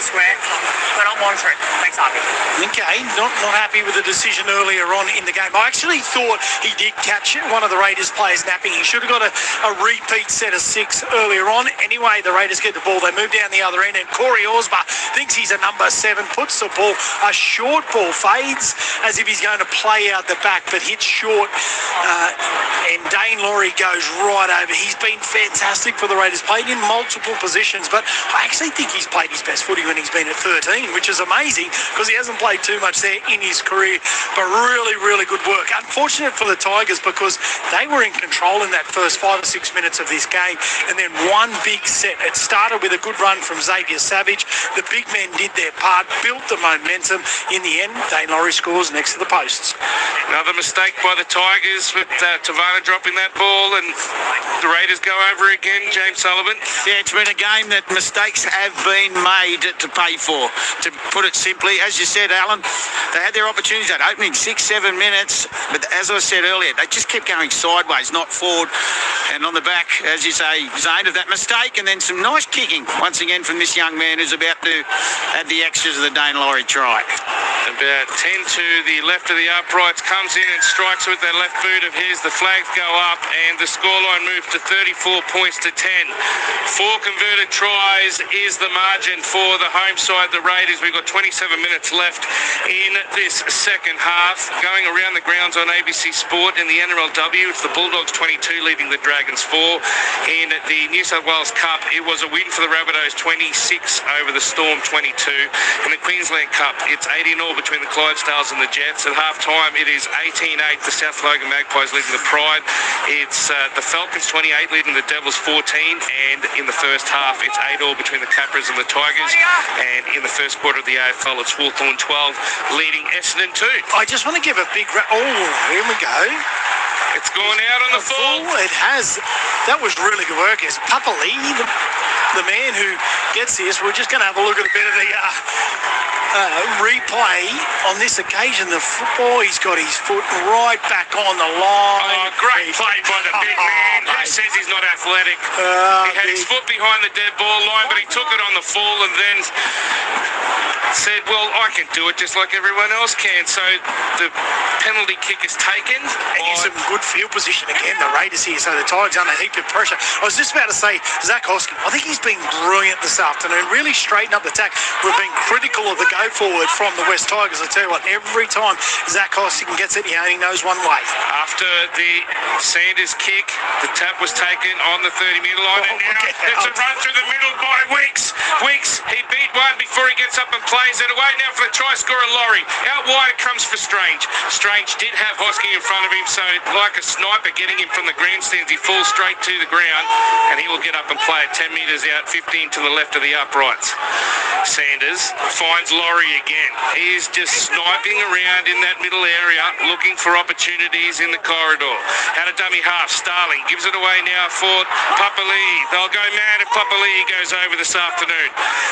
Starling, long pass for Sanders. Out now for Savage. Savage tries to kick into the in goal. It does come off his... Oh, Canberra, play the ball, Tigers. I was going to say it came off Tupou, but it's ruled to have come off the Raiders last, and it will be a Tigers tap in the centre of the field. In fact, to play the ball 10 metres out in front of the black dot. Still 34 points to 10. The Raiders leading the Tigers tonguing. Yeah, Xavier Savage had a bit of a mixed afternoon. He's come up with a couple of little errors on that occasion.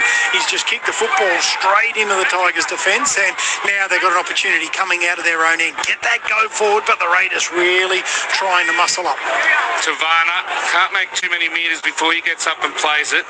Coming through the centre of the field now is Tupou. The wingers trying to do their best for the West Tigers. Terrell May's back out there now. Luai away now for Samuela Fainu, who palms away from a couple of men in lime green, but they come again, including Adam Mariota and Sanders and Sasangi. Eventually gets up and plays it. Safeart gives it away now for Terrell May. May's going to be pulled down 8 metres short of the halfway on the last tackle. Wearing the white West Tigers strip this afternoon. Luai kicks downfield, taken on the full by Xavier Savage. He's going to pass now to Weeks, still inside the 20, and he eventually gets put down. Thought he might have been caught high as he went to ground, and Patrick Herbert's been ruled to have been the man who's offended, and Weeks is going to get a penalty on the 20-metre line. Yeah, it's one of those really, really unfortunate ones. As Matty Nicholson, you can hear the Raiders faithful on Member Appreciation Afternoon here at Canberra Stadium applaud him. He's had a really tough run since coming to the Raiders over the last couple of years with some shoulder injuries. He's back now and in the action. Yeah, the man who played 2 times for his country, played for Warrington over in the UK, and for the first time wearing the Raiders jersey this year because of those shoulder problems. Papali plays it in the centre field, just short of halfway. Away now for Simi Sasangi. He's taken down by 2 Tigers, including Karoya Sal and also Terrell May. It's another set restart because they took too long. Now Adam Mariota, he's going to be stopped on the 40-metre line now. Raiders still with 5 tackles left in the set. Out of dummy half goes Starling. Gives it away now for Corey Horsburgh. Horsburgh's beaten 1, beaten 2, and Andrews comes and puts him down, the halfback on the big prop forward. Working the blind side. Away now for Nicholson. He gets his first run of the season, and he's going to be put down just short of the 20-metre line. 5 in from the western touchline. Ground completely covered in shade now as Sanders dummies. Tries to beat Karoya Sal, can't do so. And with 2 tackles left, the Raiders are 15 metres short of the Tigers line. In the centre of the field, pass comes back to Strange. Strange turns it inside now for Horsburgh. He backs into the defence, can't get his offload away. And that will be the last. Right in front of the black dot, 10 metres out. Starling, away now for Strange. Strange dummies, gives it away now to Timmercore. Timmercore gives it to Stewart. Stewart had to pick it up at the half volley, and he's knocked on. And it will be a play the ball for the Tigers. 10 metres out. Raiders 34 leading the Tigers 10. We've got 22 minutes left in this second half, Alan Tuck. Yeah, they built it nicely, and they got the overlap on the outside to Jed Stewart, but he got a bullet pass there from Timmercore on his inside at his toes, so really tough take there from Jed Stewart. But some nice signs, some ball movement there from the Raiders. But what can the West Tigers do? They're looking for Buller, trying to get him a bit of space, but Luai needs to get his hands on the footy. Terrell May with a good charge now through the centre of the field, and being put down just short of the 30 will be Tupou. Here's Bunty Afoa, fresh from his suspension. He's out there now with that afro hair of his, just short of the 40-metre line. He gets up and plays it. Andrews gives a short pass away for Sione Fainu, and he's going to be stopped 6 metres short of the halfway. 15 in from the western touchline. Long pass now from Hayward, who's out there at dummy half for the Tigers. Benji Marshall ringing the changes. Kick downfield from Luai, taken by Weeks on the 10-metre line, heading up towards the 20, and he's going to be put down by Buller, leading the chase, and 34-10, 21 minutes to go. The Raiders leading the Tigers here at Canberra Stadium. Yeah, a couple of changes. Ricky Stewart's gone to his bench. Jaden Brayley onto the field at the moment. Tommy Starling just coming off. Joe Tarpon. It's Sasani's broken through the line. He's up over the halfway. Is he going to try and take on Buller? Buller is good enough to bring him down along with the support of Bunty Afoa, and then 28 metres out now the Raiders as Brayley out of dummy half gives it on to Laurie. He finds Sanders. Luai comes out of the line to put a shot on Sanders. Sanders throws a long pass away now for Savage. Savage is going to be stopped 4 metres out from the line. 2 in from that eastern touch line. Looking for another try in this second half now, the Canberra Raiders. They had a 28 points to 10 lead. They now lead 34 points to 10. Can they put another one on? Strange. He gets his pass away now for Nicholson. They'll go mad if he goes over the Englishman. He's 4 metres short. 15 in from the western touchline. It's the last tackle, and then Horsburgh gets smashed on the last, and it's a penalty. They're ruled offside. Bunty Afoa didn't miss though. That was a huge hit on Big Red. Oh dear, that was a hospital pass. We're right next to Calvary Hospital here in Canberra. Kyo Weeks, he was sending him straight up to the emergency department. To his credit though, big Corey Horsburgh's got straight to his feet. They've got a penalty here, and they'll look to tap the footy and go. So Brayley, with the ball in his hands on the 10-metre line, he taps, gives it to Laurie. Laurie finds Papali'i, and he will back into the defence. Bunty Afoa and Hayward there to make the tackle. 8 metres out from the black dot. Brayley towards the right, gives it to Sanders, back inside now for Adam Mariano. He tries to dive over. He's going to be stopped 2 metres short. Couldn't quite reach out and dot it down. Brayley out of dummy half, gives it on to Laurie. Laurie went left, now he's going right. He's stepping, he's trying to get over the line. Did he get it down? Just to the right of the uprights. I think he's got his second. I said happy birthday, Dane Laurie. He's got a second birthday present here this afternoon at Canberra Stadium. It's 38 points to 10. The Raiders putting on a performance here in beautiful conditions in the nation's capital. Dane Laurie going over for his second try of the afternoon. And is that the end of the West Tigers season, Alan Tongue? Oh, I tell you what, it's one big nail in the coffin. But take it back a moment or two earlier, and it was Simi Sasangi who made a huge break to get them down the field. All of a sudden, a short pass, a hospital pass, that was from Kyo Weeks. But that got them another set of 6 because the Tigers' defence was offside. The ball goes out the back to Dane Laurie. He still had plenty of work to do. The play sort of held up, but all of a sudden, back off the left foot, a little bit of a goosey, and comes right beside the post. He had 3 players to beat, and he carries them over. Shows the strength, but also the determination up against his old club too, the West Tigers, is Dane Laurie. Yeah, he's a Panther. He's a West Tiger. He would have loved that against his old club, as you mentioned. Sully, the momentum from this green machine, heading towards their 4th straight win. They're starting to get back to 2025 areas. And he's becoming a very, very well-liked Raider, is Dane Laurie. As you said, he can blow out the candles twice. He's just blown out the fire of the West Tigers. 38 points to 10 from right in front. Ethan Sanders should make it a 30-point ball game. I think Luke Lewis predicted 72-0 at the start of this match. I don't think we'll get quite there, but it's going to be a handy margin unless the Tigers can do something to show some spirit. There'll be a lot of West Tigers fans crying into their beers over what's happened this week and it hasn't been backed up on the field. As Sanders comes in and strikes it, the flags go up. He's got 6 from 7 for the afternoon. He's also got a try, 16 points for the number 7, isn't he? Putting performances back to back for the Lime Green. 40 points to 10 here, the Raiders lead with 17 minutes left. Alan Tongue. Yeah, and I just want to give Ethan Sanders a rap too about his defence. I know we talk so much about, his kicking game, and we're talking a little bit more about his running game here this afternoon.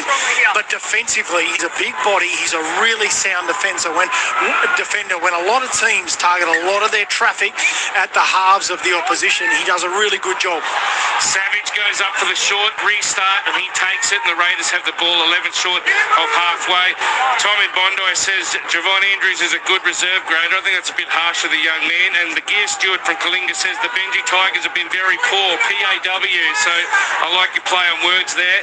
And they need to improve, otherwise this scoreline's only going to go up in sixes the way Ethan Sanders is kicking today. Tarpany, 6 metres into attacking territory already for the Canberra Raiders. Brayley at a dummy half, gives it away to Horsburgh, and now there's a charge by Mariota out on that eastern side, coming back towards the middle is Archer as he gets up and plays it. Away now from Brayley, gives it to Horsburgh, playing as a ball-playing prop. Away now to Sanders, Sanders dummies, and he'll be put down 22 metres out from the line, 10 in from the western touchline. Back for Strange, Strange dummies, then he tries to chip over the top, trying to regather. Bunny Afoa knocks on, picked up by Laurie, gets his pass away to Mariota, he beats the tackle of Taruva, gives it out the back for Sasangi, he flicks it to Savage. Savage going to pick it up on the 30-metre line, up over the 20. It's party time here for the Raiders. They're looking for another try. They're 10 metres out with 5 tackles left. Can they hang on here, the Tigers? You would probably think not on what we've seen so far this afternoon. Tarpany up towards the left upright at the northern end. He's going to be stopped 4 metres to the left of that upright. Back now from Brayley at dummy half. Gives it to Sanders. Away now for the hands of Weeks. He turns it back inside for Sasangi. Sasangi, he dummies. He tries to beat the tackle of Andrews. He does eventually get his pass away. Strange, he tries to beat the tackle of Andrews, and Herbert eventually dumps him to ground, back slams him, and gives away another penalty. I don't think there's too much in that, to be honest. Well, in your day, Tungy, it'd be called a good tackle. No, that's right. You get applauded. He did have his hand around the neck, though. Yeah, I suppose so. Geez, there's not too much in that at all. It's a tough one there for the West Tigers, but they're on the attack, the Raiders, once again. Plenty of ball movement out wide. There's speed. Kyle Weeks looks dangerous, doesn't he, every time? And also Simi Sasangi. It was 3-1 the penalty count at half-time, but the last couple have gone the Raiders' way. And Herbert's been put on report. What are you doing? For the second effort on the head. Okay, we'll have to have a look at that a little bit closer. Remember, Corey Horsburgh himself is on report for a tackle on Javon Andrews in that first half. As Nicholson plays it 2 metres out from the line, Brayley gets it away down for Tarpany. Dane Laurie was like, give it to me, I'll score myself a treble.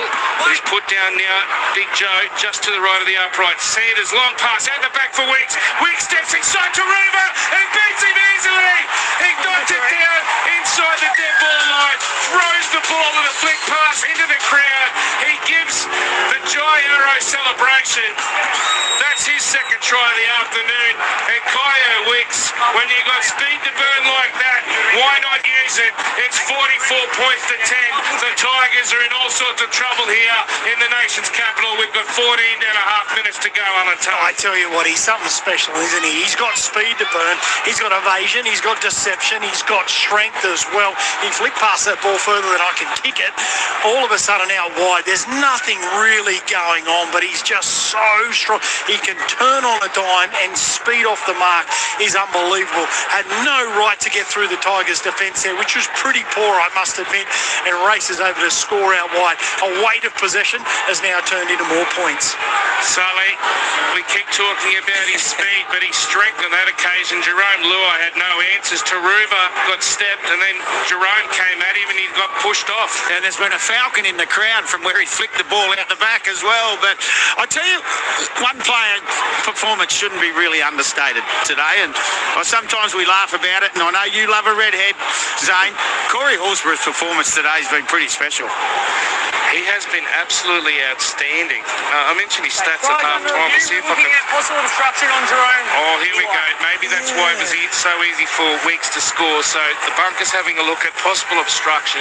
Well, he has to run through the line. The two leads here from Canberra, their obligation is to make it through the line without disrupting the Tigers' defence. You can see at this stage they're both stopped in the line. Jerome Luai has to check his run, denying him the ability to slide. This holds him up. KO Weeks now steps back through that space. taking advantage of that slight hold-up, which is an obstruction. We have a decision. Yep, fair call. Fair call for the Tigers. Thanks, mate. So no try. The flick into the crowd at the northern end.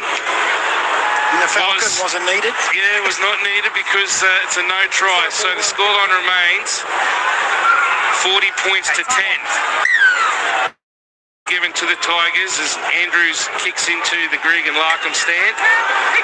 Finds the line about 22 metres out from their own in goal. Just on going back to Andrews, I know we had that text come through. He hasn't been given a chance, although an offload coming here now. Zane? Through the centre of the field goes Hayward. The Tigers doing well since getting that penalty. They've already made 30 metres in 2 tackles. Bole out of dummy half. Gives it away now for May. May swatting away flies. He pushes from 2 or 3 Raiders. Now here's Samuel Afenu trying to step off his left foot. Palm away from Joe Tarpany. He comes again and puts him down. 32 metres out from the Raiders line. Hayward away now for Bole. Bole, he can't beat the tackle of Laurie. And the penalty's going to be given. And a quick tap is taken. I think it was for Laurie trying to rip at the ball. As Bole is going to be tackled on the 10-metre line now, right in front of the black dot. Tigers looking for some more points this afternoon. They've only got 10 of them so far. Luai, he dummies. He puts a little kick into the in goal. Is Buller going to get there? He'd have to be Superman and fly there because it was way over the dead ball line. Too much curry on that kick there by Jerome Luai. And Buller, he runs back while Jed Stewart's already 30 metres upfield after taking the quick tap. Well, it was the right option there from Luai, but it was just the wrong execution. He had space in the backfield. They were racing through as Big Corey Horsburgh, as Sully mentioned, has done a terrific job. Comes off Morgan Smithies onto the field. The kick, the weight was just way too heavy. Sully, wasn't a great effort there by Luai once again. Yeah, he's had one of those games, hasn't he? He's really tried hard and nothing's worked out at all. Brayley at dummy half after the run of Mariotta. Gives it to Laurie. Laurie short pass to Sanders. Sanders dummies. He's over the 20. Gets the ball back inside. Oh, look out. Trouble for Dave Laurie. He goes with the big swan dive as well. And finishing with the security allowed everyone to run onto the field. They would be lifting Dave Laurie on their shoulders. What a performance this has been by the former Panther and West Tiger in the middle of the field. He was backing up his halfback and Sanders has put him over for a hat-trick. It's 44 points to 10. 12 minutes left on NRL Saturday on ABC Sport. Alan Tongue, what about that for a try? Yeah, well, he started it with taking the borderline. He plays out the back to the missman, Ethan Sanders. We've spoken about him on a number of occasions. He takes the ball deep into the line, dummies once, dummies twice, and it just opens up enough for him. The little double pump, they came racing out to take Matty Nicholson, and it opens up the space, and then back on the inside, Dane Laurie into this second half. He has been enormous. He come on late in that first half. It's 28 points to 10 at half time. 3 tries to Dane Laurie has now got us to 40 to 10 here, 44 to 10 now. I've already written it in my book. Dangerous sometimes, but Sanders is not missing this from in front of the black dot. He's got 6 from 7 at the moment. He could be blindfolded and throw it over. Sully, no answers from the Tigers. This text line is going off, 0467 920 222. We've got Mitch saying, just a thought, boys, maybe Jerome goes now and put Dewey at 6. At least he gives all for the jersey. And Tigers are just weak. John the Dragon, he said, boys, Canberra are not that good. They're not a serious contender, but the Tigers are terrible. So, lots of anger on the text line, that is for sure. What a terrible week it has been for the black and gold. Yeah, 100%, and this just hasn't helped it at all. But I'm not sure what that last text, at the end of the day, I think the Raiders are a little bit better than what some people might think. And we have saw a young man, he just converted that. But Tungy, as you probably, as a Raiders fan, you've wanted to see this boy start running the football. Today you have.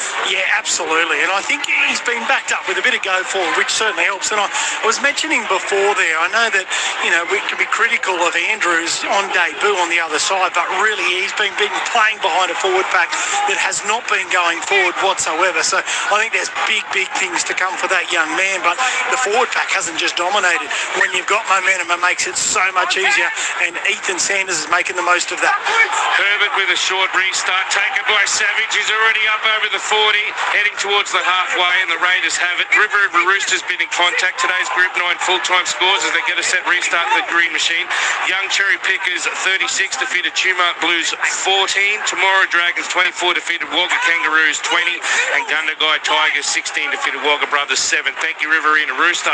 As Joe Tarpany charges up towards the 30-metre line, he's now 25 metres short of the Tigers line. The Raiders, they are smelling blood. They want some more points out there as Strange dummies and then gives it away now for Nicholson, who gets dumped into the ground by Herbert about 12 metres out from the Tigers line, 5 in from the Western touchline. Through the hands it goes. Starling is out there now. Had a good stint to start, and both Brayley and Starling are out there as Tarpany plays it away now for Starling, who's playing at 13. Pass cut from Sanders, out wide for Stewart. Stewart dives in the northwestern corner. He's got himself a double, and the Raiders, they brought up the 50. Put your bet up, Jed Stewart. 50 points to 10. The Raiders lead the Tigers. We've still got 10 minutes to play, Alan Tuck. I tell you what, but I want to mention one name once again, and who is it? Ethan Sanders at halfback. Really sums this up beautifully. They're built nicely, so great shape. All the players there, but needed a really long harbour bridge pass over the top, and it needed to be on the money, and it certainly was. Jed Stewart, yes, positioned himself perfectly, but he needed a peach of a pass, and he certainly got it. Got down low and scored in the corner. Great work from the Raiders. It's Ethan Sanders, take your hat off. Jed Stewart, great finish. Richie from Musselbrook says, I think Tigers fans are jealous of the Raiders. Well, maybe they are, but it's not going so good at the moment. Stephen Lilyfield says the Tigers just don't care. I don't know whether it's that or they're being outclassed, Sully. You've witnessed this side build momentum the last 4 weeks. They are playing some great football. Well, and they're doing a job for each other. It's interesting enough, the man that got into first receiver then was Tom Starling. So Brayley did well. He straightened the attack up off that left shoulder. He hit Tommy Starling, who found Sanders. And he's got some confidence now. He's thrown double pumps, then thrown harbour bridges. When will Canberra declare, Rowdy Andy says? Well, they brought up the half century. I don't think they'll get to 72 like Luke Lewis said, but it's not going to be too far off. I tell you, they need all the for and against they can get to, the Raiders. Gary Coolangatta says West Tigers have the wrong mix of players. Go around the grounds very shortly. Remember, coming up, the Bulldogs up against the Warriors. We'll have the pre-show with Andrew, Luke Lewis and Michael Carianis, and they're going to catch up with Canterbury CEO Aaron Warburton. And then, of course, at 7:30, you've got the Queensland Derby up in Townsville. A little bit warmer up there than it is down here in Canberra. Sanders to try and convert. 2 metres in from the western touchline. It's coming around. It's coming around. It's over the black dot. He's got another one, Ethan Sanders. He's now got 8 from 9. 22 points for the afternoon, and the Raiders lead 52 points to 10 here at Canberra Stadium.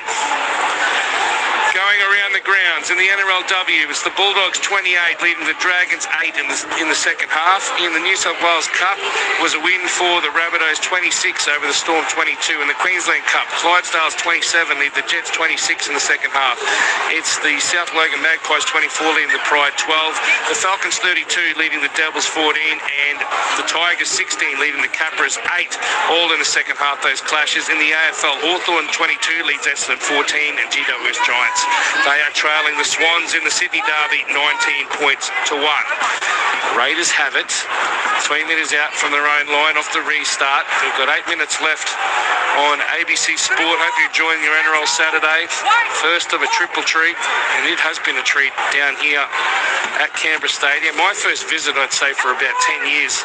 Alan Tung, it's been a pleasure to call alongside you as the Viking clap breaks out, and there's a charge over on the eastern side by Sasangi.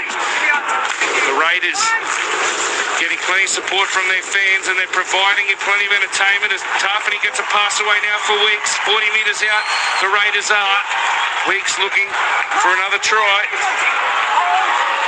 He play it now in the centre of the field, away for Sanders on the last. It's a left-footed kick, end over end, going down towards the Buller. Pressure there from Nicholson, and he makes the tackle 8 metres out from the Tigers' goal line.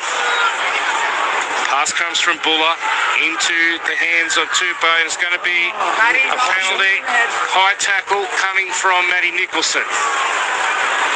So just looking ahead here, Zane, just, with the Raiders, people, questioning where are they at, looking at their run going forward. Panthers away, Knights at home, Sharks away, Broncos at home. They're really going to sort themselves out with a bye before get Cowboys away. So we're going to see in the next few weeks where they're at. How important could that game be in Townsville in the last round? That could be an absolute cracker for both sides trying to get into the 8. This, of course, moves them into 22 points, and they'll be equal with the Melbourne Storm after this victory here this afternoon. Pass comes back from May into Bole. Now Luai has it. He's stepping, trying to palm away. He's going to be stopped 8 metres short of the halfway. After they didn't find many metres with the kick for touch, that's for sure, into that wind. Bunty Afoa, he's been involved since he's been out there. Put a huge hit on Corey Horsburgh, but has also given away a couple of penalties. Hayward out of dummy half, gives his pass away to Terrell May. May's going to be stopped. He isn't put down, but he's held about 38 metres out from the Raiders line. Buller comes in with a short pass of Hayward, and he's going to be put down just short of the 20, 5 in from that eastern touchline. Long pass from Hayward. Comes out wide now for Luai. Luai's going to put a little stab kick in, try to find the support of Tavana, but Jed Stewart was too quick, and then he can't beat the tackle of Ethan Roberts, who does well to bring down the Canberra winger. 52-10 with 5.5 minutes to go, Alan Tuck. Oh dear, that was pretty poor, that set from the West Tigers. I mean, I wouldn't say that it just completely just turned up and not had a go whatsoever. Yes, there's been some poor execution, some errors and whatnot, but on that occasion they were looking for somebody to run the football, and then it was just a kick in hope at the back end of the game. So not a great set there from the West Tigers. I think Ralph Tucker's been on the text line to let us know that Ethan Sanders has equalled the most points in a Raiders-Tigers game. Of course, those 8 conversions and the try that he scored early on showing some blistering speed. He equals Jared Croker and Abby Caroyce also scored 20, but Jared Croker in 2016. This is much better if you're a Raiders fan than if you're a Tigers fan, that's for sure. But 20 points the most in a Raiders-Tigers match as the kick goes up into the air, comes down off the bounce, and then it's cleaned up by Tupou over on the eastern side, 2 metres out from his own line. Buller hasn't had much opportunity this afternoon. He's tackled on the 10-metre line, 5 in from the eastern touch line. And then Chiruba gets absolutely hammered. Who came in and hit him there? That was Tommy Starling. What a hit that was by the little number 9. The Viking clap goes up again. As Tupou was put down 15 metres out from the Tigers line. They're going nowhere, Alan. You could make more metres than them out there at the moment. Trying to... That might be a bit of a stretch. Well, I don't know. You never gave up. Look, maybe these Tigers have, that's for sure. Javon Andrews gets up and plays it. Luai with a bit of a bobbling kick. Didn't come off the sweet part of the football or the boot, that is for sure. As Savage is going to be taken on the halfway. And the Raiders have 5 tackles and 50 metres to go for another try. They lead 52 points to 10 on ABC Sport. Yeah, a little bit of they need to get some shape around the football at the moment. I know, obviously, this is going to certainly help them with 6 more again.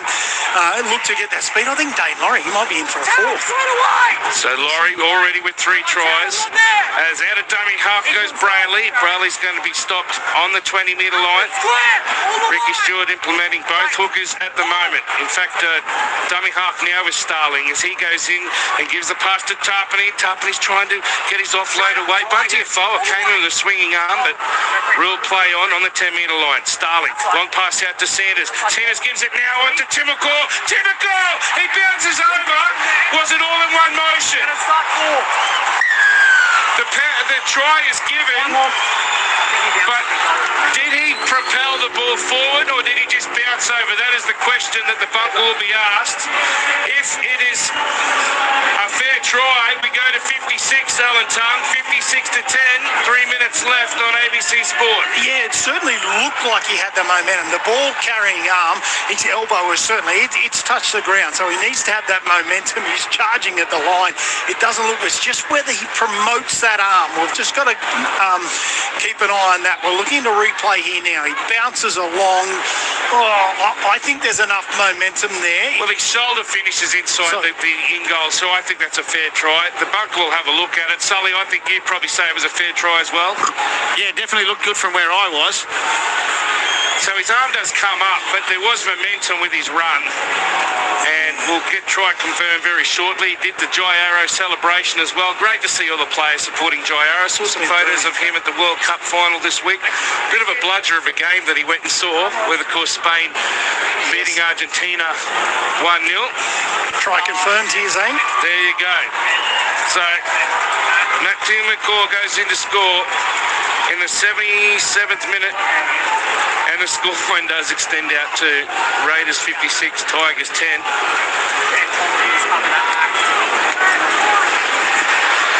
And just looking here a bit of the changes, Dane Laurie, we spoke about his versatility. He's actually playing out in the right centre position. They've taken off Simi Sasangi, giving him an early mark after carrying a few injuries throughout the season. So Dane Laurie just being able to fill in here and there. Tommy Starling playing in the middle with Jaden Brayley, keeping things nice and fast in through the middle. But the crowd, a big crowd that's turned up here today, have certainly enjoyed it so much that they just continue to keep doing the Viking thing.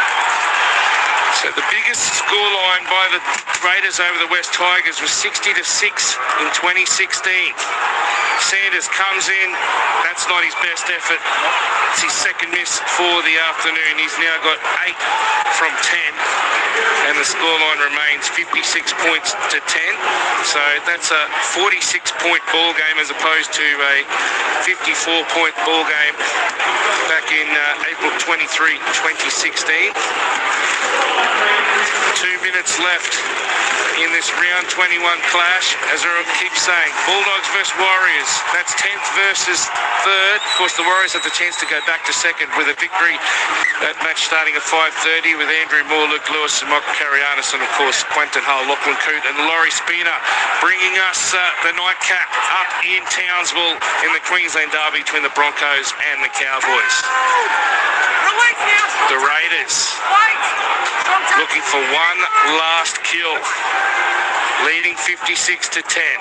Nicholson through the centre of the field is going to be pulled down 26 metres out from the Raiders line. They get up and play it. Pass comes out now to Tarpany. Terrell May's there to grab the Canberra skipper. Interesting to see who James Sullivan interviews this afternoon. He's on the move already, trying to keep warm out there. It is starting to get cool as the shadows encroach across the entire part of this stadium. Starling plays it just short of the 40. 40-20 attempt here by Sanders. It's running down towards the in goal, just short of the corner flag on the northwestern end. And Buller surrenders, as you heard there, for referee Jared Cole. And the West Tigers will try and work it out from their own territory. This trail by 46 points with 50 seconds left, Alan Tuck. Yeah, but one of these games that you can just feel that Ethan Sanders is just continuing to just enjoy and back himself on that occasion. Just eyes up football, saw a bit of space, went for the 40-20, and he's just continuing to evolve. Really good to watch. Played by Tavana, away for Hayward, gives it to Luai. He finds Buller. Buller throws a pass, which has been knocked down by Savage. Been cleaned up by Savage, but it will be a scrum feed. In the centre of the field, 4 short of halfway. I don't know whether they'll even get to the scrum. There's only 20 seconds left.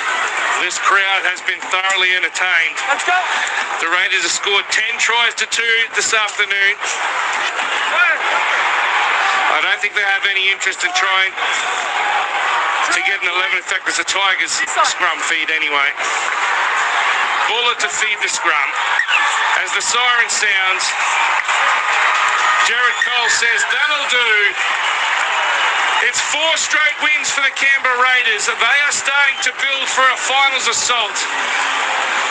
They've managed to win their 9th game of the season. And the Raiders 56 defeat the Tigers 10. It's been a terrible week for the Tigers, both on and off the field.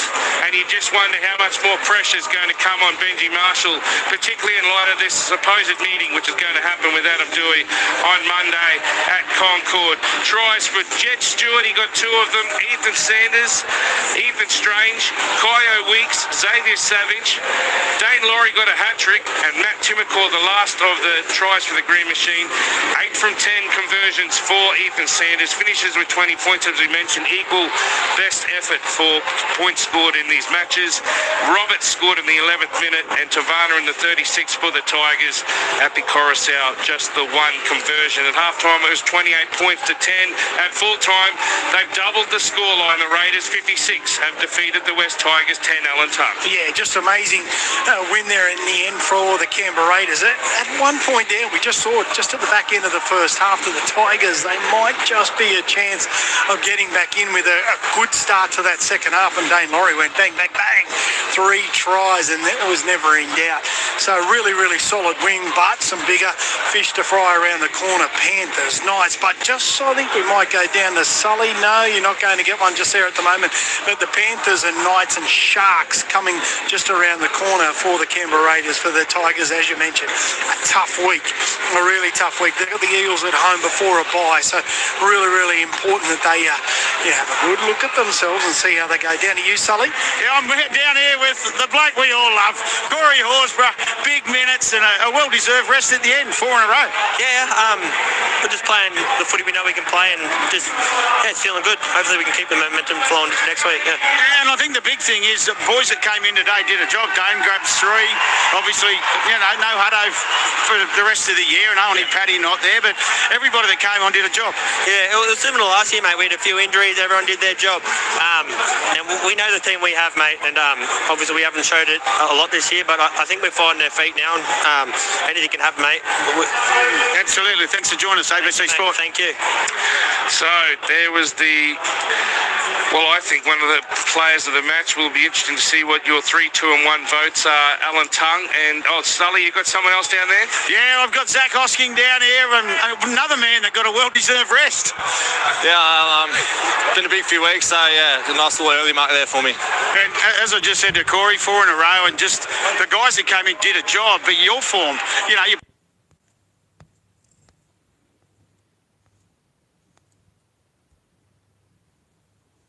I don't really care, to be honest, because everyone else in the team's doing their job too. Well, I can guarantee you, Tungy had you up there and was very happy with your performance. Thanks for joining us on ABC Sport. Thanks for that. Thank you.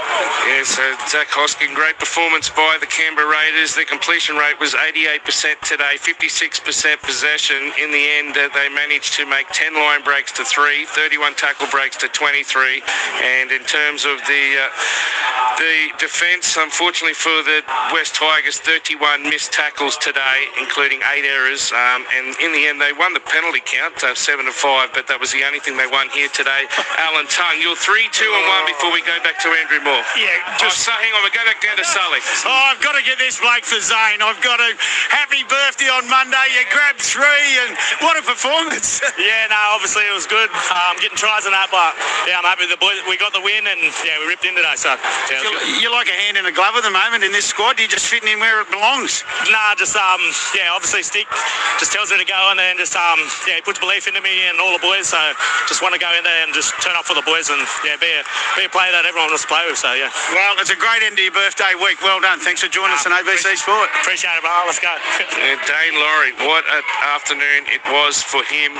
As we mentioned with the hat trick. Corey Horsburgh, 133 metres with 35 tackles. What about Sasangi? 200 metres he ran today after 210 last week against Souths. 3, 2 and 1. Alan Tongue in the ABC Player of the Year. I'll start with one. Big Corey Horsburgh, as we've spoken about there. He was really big. In particular, his first stint of the game. I thought to start the game he was really, really strong on report, so something to look at there. But Corey Horsburgh got 1.2, went to Simi Sasangi, got an early mark, so he would have added plenty to that. But every time he touched the footy, it was unbelievable. Breaking tackles, making space for people around him. He's really, really coming to his own there. 2 points to Simi Sasangi, and I gave 3 points to Ethan Sanders. We've spoken right throughout the game, the evolution and his kicking game, just absolutely brilliant. But it's crazy to think that's our 3-2-1. We couldn't give anybody to Kyle Weeks or Dane Laurie scoring 3. Zach Hosking had a brilliant game. So some really, really big contributors there for the poor old West Tigers. I'm sort of searching. Bullet tried to get involved. Karoya-Sau, put his hand up there, but I think the 3-2-1 needed all go the Green Machine's way this afternoon. All right, so 4 straight wins for the Raiders. Next week they play the Panthers. Meanwhile, for West Tigers, that is now 6 losses in a row ahead of this meeting between Adam Dewey and Benji Marshall on Monday. They face Para in round 22. Big thank you to Alan Tung. Big thank you to James Sullivan. It's been great being down here. It's been beautiful weather. It's been a great performance by the Raiders. They're starting to get some momentum, but of course we go back now to Stadium Australia with Andrew Moore ahead of the big clash. Andrew, between Canterbury and the New Zealand Warriors, a big win for the Raiders here in front of a big crowd at Canberra Stadium. Oh, so easy. Thank you, Zano, Tungy and Sully. 56-10 to Canberra over the West Tigers. Canterbury, Bankstown and the Warriors coming up here at Stadium Australia. Crowd is building. There'd only be 8,000 or 9,000 here at the moment. Team news for the Bulldogs, they're 1-2-19. No changes for them. For the Warriors, the only changes to their bench, you can scratch Eddie Iremaya Tuava and Maratane Kore. Replace them with Chance Nickel Klugstar and Luke Metcalf. Andrew Moore alongside Luke Lewis and Michael Carianis. The kickoff here is at 5:30. The Bulldogs CEO Aaron Warburton will join us in the box very, very shortly. Canterbury's had some very good off-field news of recent times that we'll talk about with Aaron in terms of their record amount of memberships. Luke Lewis, good afternoon to you once again. Canberra didn't quite get to your predicted 72, but they did it just as comfortably. Yeah, good afternoon, Andrew. Yeah, they're a little bit off the Canberra Raiders, weren't they, today? Just missing out, had a couple of extra points, but it was writing on the wall for the Tigers. It was coming, and if they don't fix it up quick smart, I think it's coming for the next however many weeks are left. It's how it looks. It's not looking very happy place out there at the moment, but what a great win there by the Canberra Raiders. Some really nice tries. There's a couple of bomb there as well, but on and upwards up to this new game that's about to come here at this beautiful stadium. The Bulldogs and the Warriors out there warming up, and I can't wait for it. Should be a really good game of footy. I love you, Andrew. You're seeing a lot of beauty at the moment, Louis, aren't you? Billy Army Kickout returns for the Bulldogs to partner Jacob Preston in the second row for Canterbury. The Daily and Sunday Telegraph's Michael Carianis, Rugby League's numero uno writer, is here. Michael, good afternoon to you once again. What are you most looking forward to in this one here? Yeah, I just want to see how Canterbury's halves work together.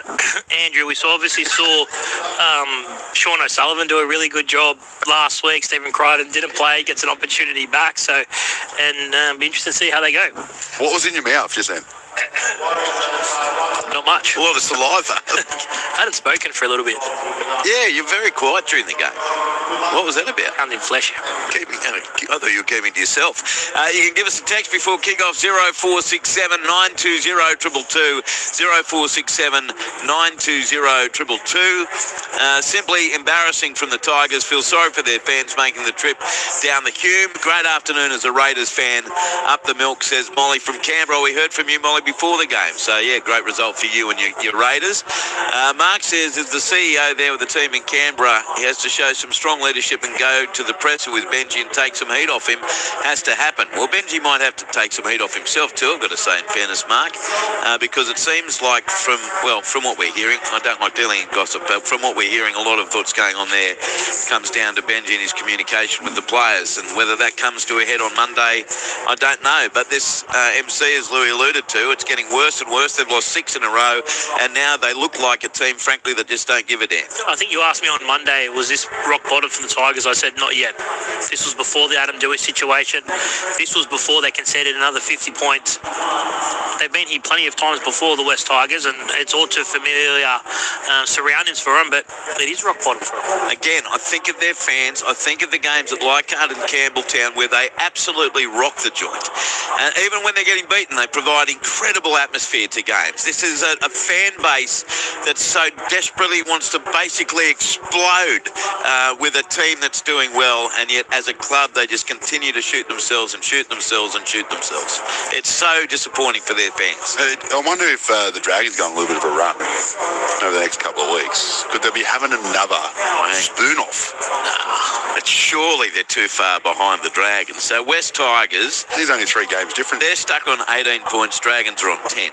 So it's four wins with, 7 weeks to go. And Saints aren't winning that many. But if you forecast it to next season, which club would you rather be?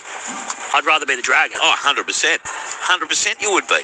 Even just looking ahead to next year, you'd rather be St George Illawarra, let alone 3 or 4 or 5 years from now. That's what I said. Yeah, I agree. I'm agreeing with you vehemently, if not wholeheartedly.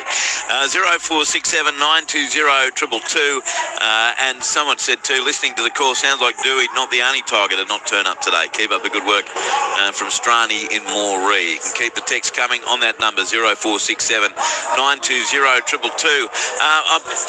Great news for Canterbury this week. They've announced that their memberships for the first time has exceeded 33,000 people, even though up until 4 or 5 weeks ago it looked like being a down year for the Bulldogs, but they have seemingly got things back on track and still well within a chance of playing finals footy. Their CEO is Aaron Warburton. He joined us in the box. Aaron, good to see you, mate. How you going? I'm well, Andrew. Yourself? Well, hang on. Okay, well, we can't hear him, Dennis, so it's no good giving a thumbs up. Really? Hi, Aaron. How are you, mate? You keep talking. Can anyone? Oh, there you are. Yeah, how good. Thanks for having me, guys. So that's amazing, isn't it, when you consider the great progress the club had made on the field that we've spoken about over the last couple of years, and it looked like it was turning a bit sour midway through this season. As I say, it's turned in the last 5 or 6 weeks. But to have, was it last year you set the record of memberships of 32,000? Yeah, it's so important. We've spent years educating our supporter base, and we've got upwards of sort of 700,000 fans as per the latest research data. And for us, it's about ensuring that our fans appreciate what it means to be a member. So winning or losing, that shouldn't come into it. It does. Crowds come into it. Our sponsorship dollars, everything. We need a highly successful football team on the field, but to have 33,000 members, like you said, we hit that number a few weeks ago, and we sort of held off to Members Appreciation Round, which is this week, to announce it. But yeah, we couldn't be prouder, and we want the big milestones to come. We know we've got a huge supporter base that are just so proud of us, and we can't wait to hit the next one. So that's got to be more than just winning, as the club's been doing after quite a lengthy run of outs. How much do you put down to that as opposed to just what you're doing in the commercial space and getting out in the public? Yeah, we look, last year we finished the season with 31,000 as an average crowd. So at a core alone, it was over 34,000. So the number one supported New South Wales team from a bums in seat perspective. And for us, we put a lot of effort into our match day. So obviously what happens on the field is the be all and end all, but to give our fans something else or multiple things when they leave the venue that just gets them coming back, as opposed to flicking the TV on and watching, which is the easy thing to do. We put a lot of time into our match day entertainment. As you can see out in the field, we've got fans watching the team warm up. We've got activations outside, inside the venue. We try and put as much as we can into all the little moments that all add up. Yeah. What's been the biggest drive to get these members on board? Like, how have you done that? Yeah, like anything, when you're transacting with anyone, you've got to show value. You can't just say, hey, become a member. Some will just be absolutely rusted on and they don't ask questions. Every year, it's the first thing they renew, almost like a gym membership. But for us, we appreciate that every dollar that a fan spends with us has got to see a value return. So for us, everything from, we've got memberships starting sort of at $35 all the way up to about 110 or so for ticketed memberships, and then in the thousands, depending on where you want to sit and what you get as part of your membership package. But for us, it was understanding we've got a pretty diverse group of supporters, so we had to have a diverse offering. Not everything's going to fit. Did I see from 13 countries? Yeah, 15 countries. 15 countries? Wow. Yeah, it's amazing.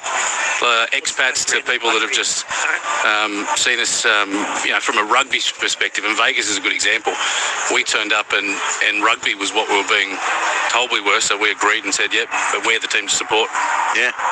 And what's next for you guys? I feel like you guys are always coming up with new ways to get people in the gates. Like the one that you did this year, I thought was brilliant. I think it was Easter. Was it Easter? Yeah. I thought that was amazing. What's next for you guys? You got anything in the pipeline? Look, for us, our indicator, when the lower bowl at a core stadium seats about 45,000. So some of the biggest stadiums over in the States, and Seattle's a good example, where the Seahawks play and it's 65,000, but when the Sounders play, it's only 40,000. Actually close the top section off and put curtains down to add more excitement. I think for us, when we get anywhere close to 45,000, we can open up the top section, and that's the $10 tickets. So that's we sold 18,000 of those over 2 games last year, and over 30% of those people that purchased, that was their first ever game of rugby league. So for us, it's... Just say that again. What was that percentage? So over 30%. It was the first time they got into rugby league, and that was when you offered the $10 tickets. And it was over 60%. That was their first game that year. So people can say it's not about price, and for many it isn't, but for a lot of people it was. So we had feedback from mums and dads who could take their family for the first time and actually could come in and afford food. So it's like we're blessed with a stadium that gets a lot of negative connotations around how many seats, but when you've got a stadium like this, as long as you're thinking creatively and trying to include as many people as possible, you can run those promotions. And when you see, that blows my mind. You get all this information, this feedback, and you get that percentage rate, which is huge. Has there been talks to the NRL about how we can do this more often? Yeah, we were on a call the other day. Peter joined the CEO's call, and for us, we couldn't be prouder where the game is, where it's heading, the TV dollars sitting behind it. And I said that the way you break that record again in 7 years' time is you fill stadiums. So if you want to get the $10 billion deal in 7 years' time, TV broadcasters like full stadiums. So it's probably one thing as a game we've been left behind a little bit in the sense of it's on us to fill these stadiums and to price accordingly and run promotions. You don't want to be price driven always, but when it works, you've got to bring people into the venue. So as I said, if you can schedule the right games at the right time, and that'll be a new thing where the NRL takes over scheduling as opposed to the broadcasters. So you make sure Brookvale Oval and Shark Park and Belmore get the right games at the right time so that you don't have empty seats. You've been big on names on jerseys. Aaron, how's that going? You did it in Vegas. Is there any chance of that be coming into fruition full-time in the NRL? Yeah, so it's on us. We submitted a paper that basically was all of our findings on the back of the Vegas exercise. We sold right on 1,000 jerseys. We ordered 1,000. We sold 1,000. Stephen Crichton had 60% of the sales. The beauty there was the players earned $20 per jersey. So it was the first of its kind. Nothing to do with the salary cap, all on their IP with their surname on it. So that showed straight away that there was money in it. The fans wanted it. It was a $20 premium on the jersey. That was our sort of little metric that we thought it needs to be a little bit different. The sponsor was a little bit smaller. So there were a few things in it. The Broncos, the Roosters the other week, threw the names on there. It just makes, like I was watching that Roosters game with some friends, and all of a sudden the association between names and the athlete out there was just milliseconds as opposed to who was that. We all think we know every player, but there's kids getting blooded every week, and it just, like, for everyone from the family that get to see their surname on the jumper to kids who might play 1 or 2 games, it's something we're going to definitely push. It was big in the NFL, right? And that's what they used to do for another way for the players to make extra money. Yeah. This is genius coming up. Like, we all talk about it all the time, about having players' names on the back. It's great for calling as well. I think it's 30 years too late. Yeah. Like, it's been in other sports forever. Talking of America, right, the reason we went to America with a surname was that's what was expected over there. The data we picked up pretty quickly was the 94 World Cup was actually the first football World Cup with surnames on soccer jerseys, which is hard to believe. So it wasn't the done thing before it went to America in the 90s, and they haven't looked back, and I don't think we will once we move to it.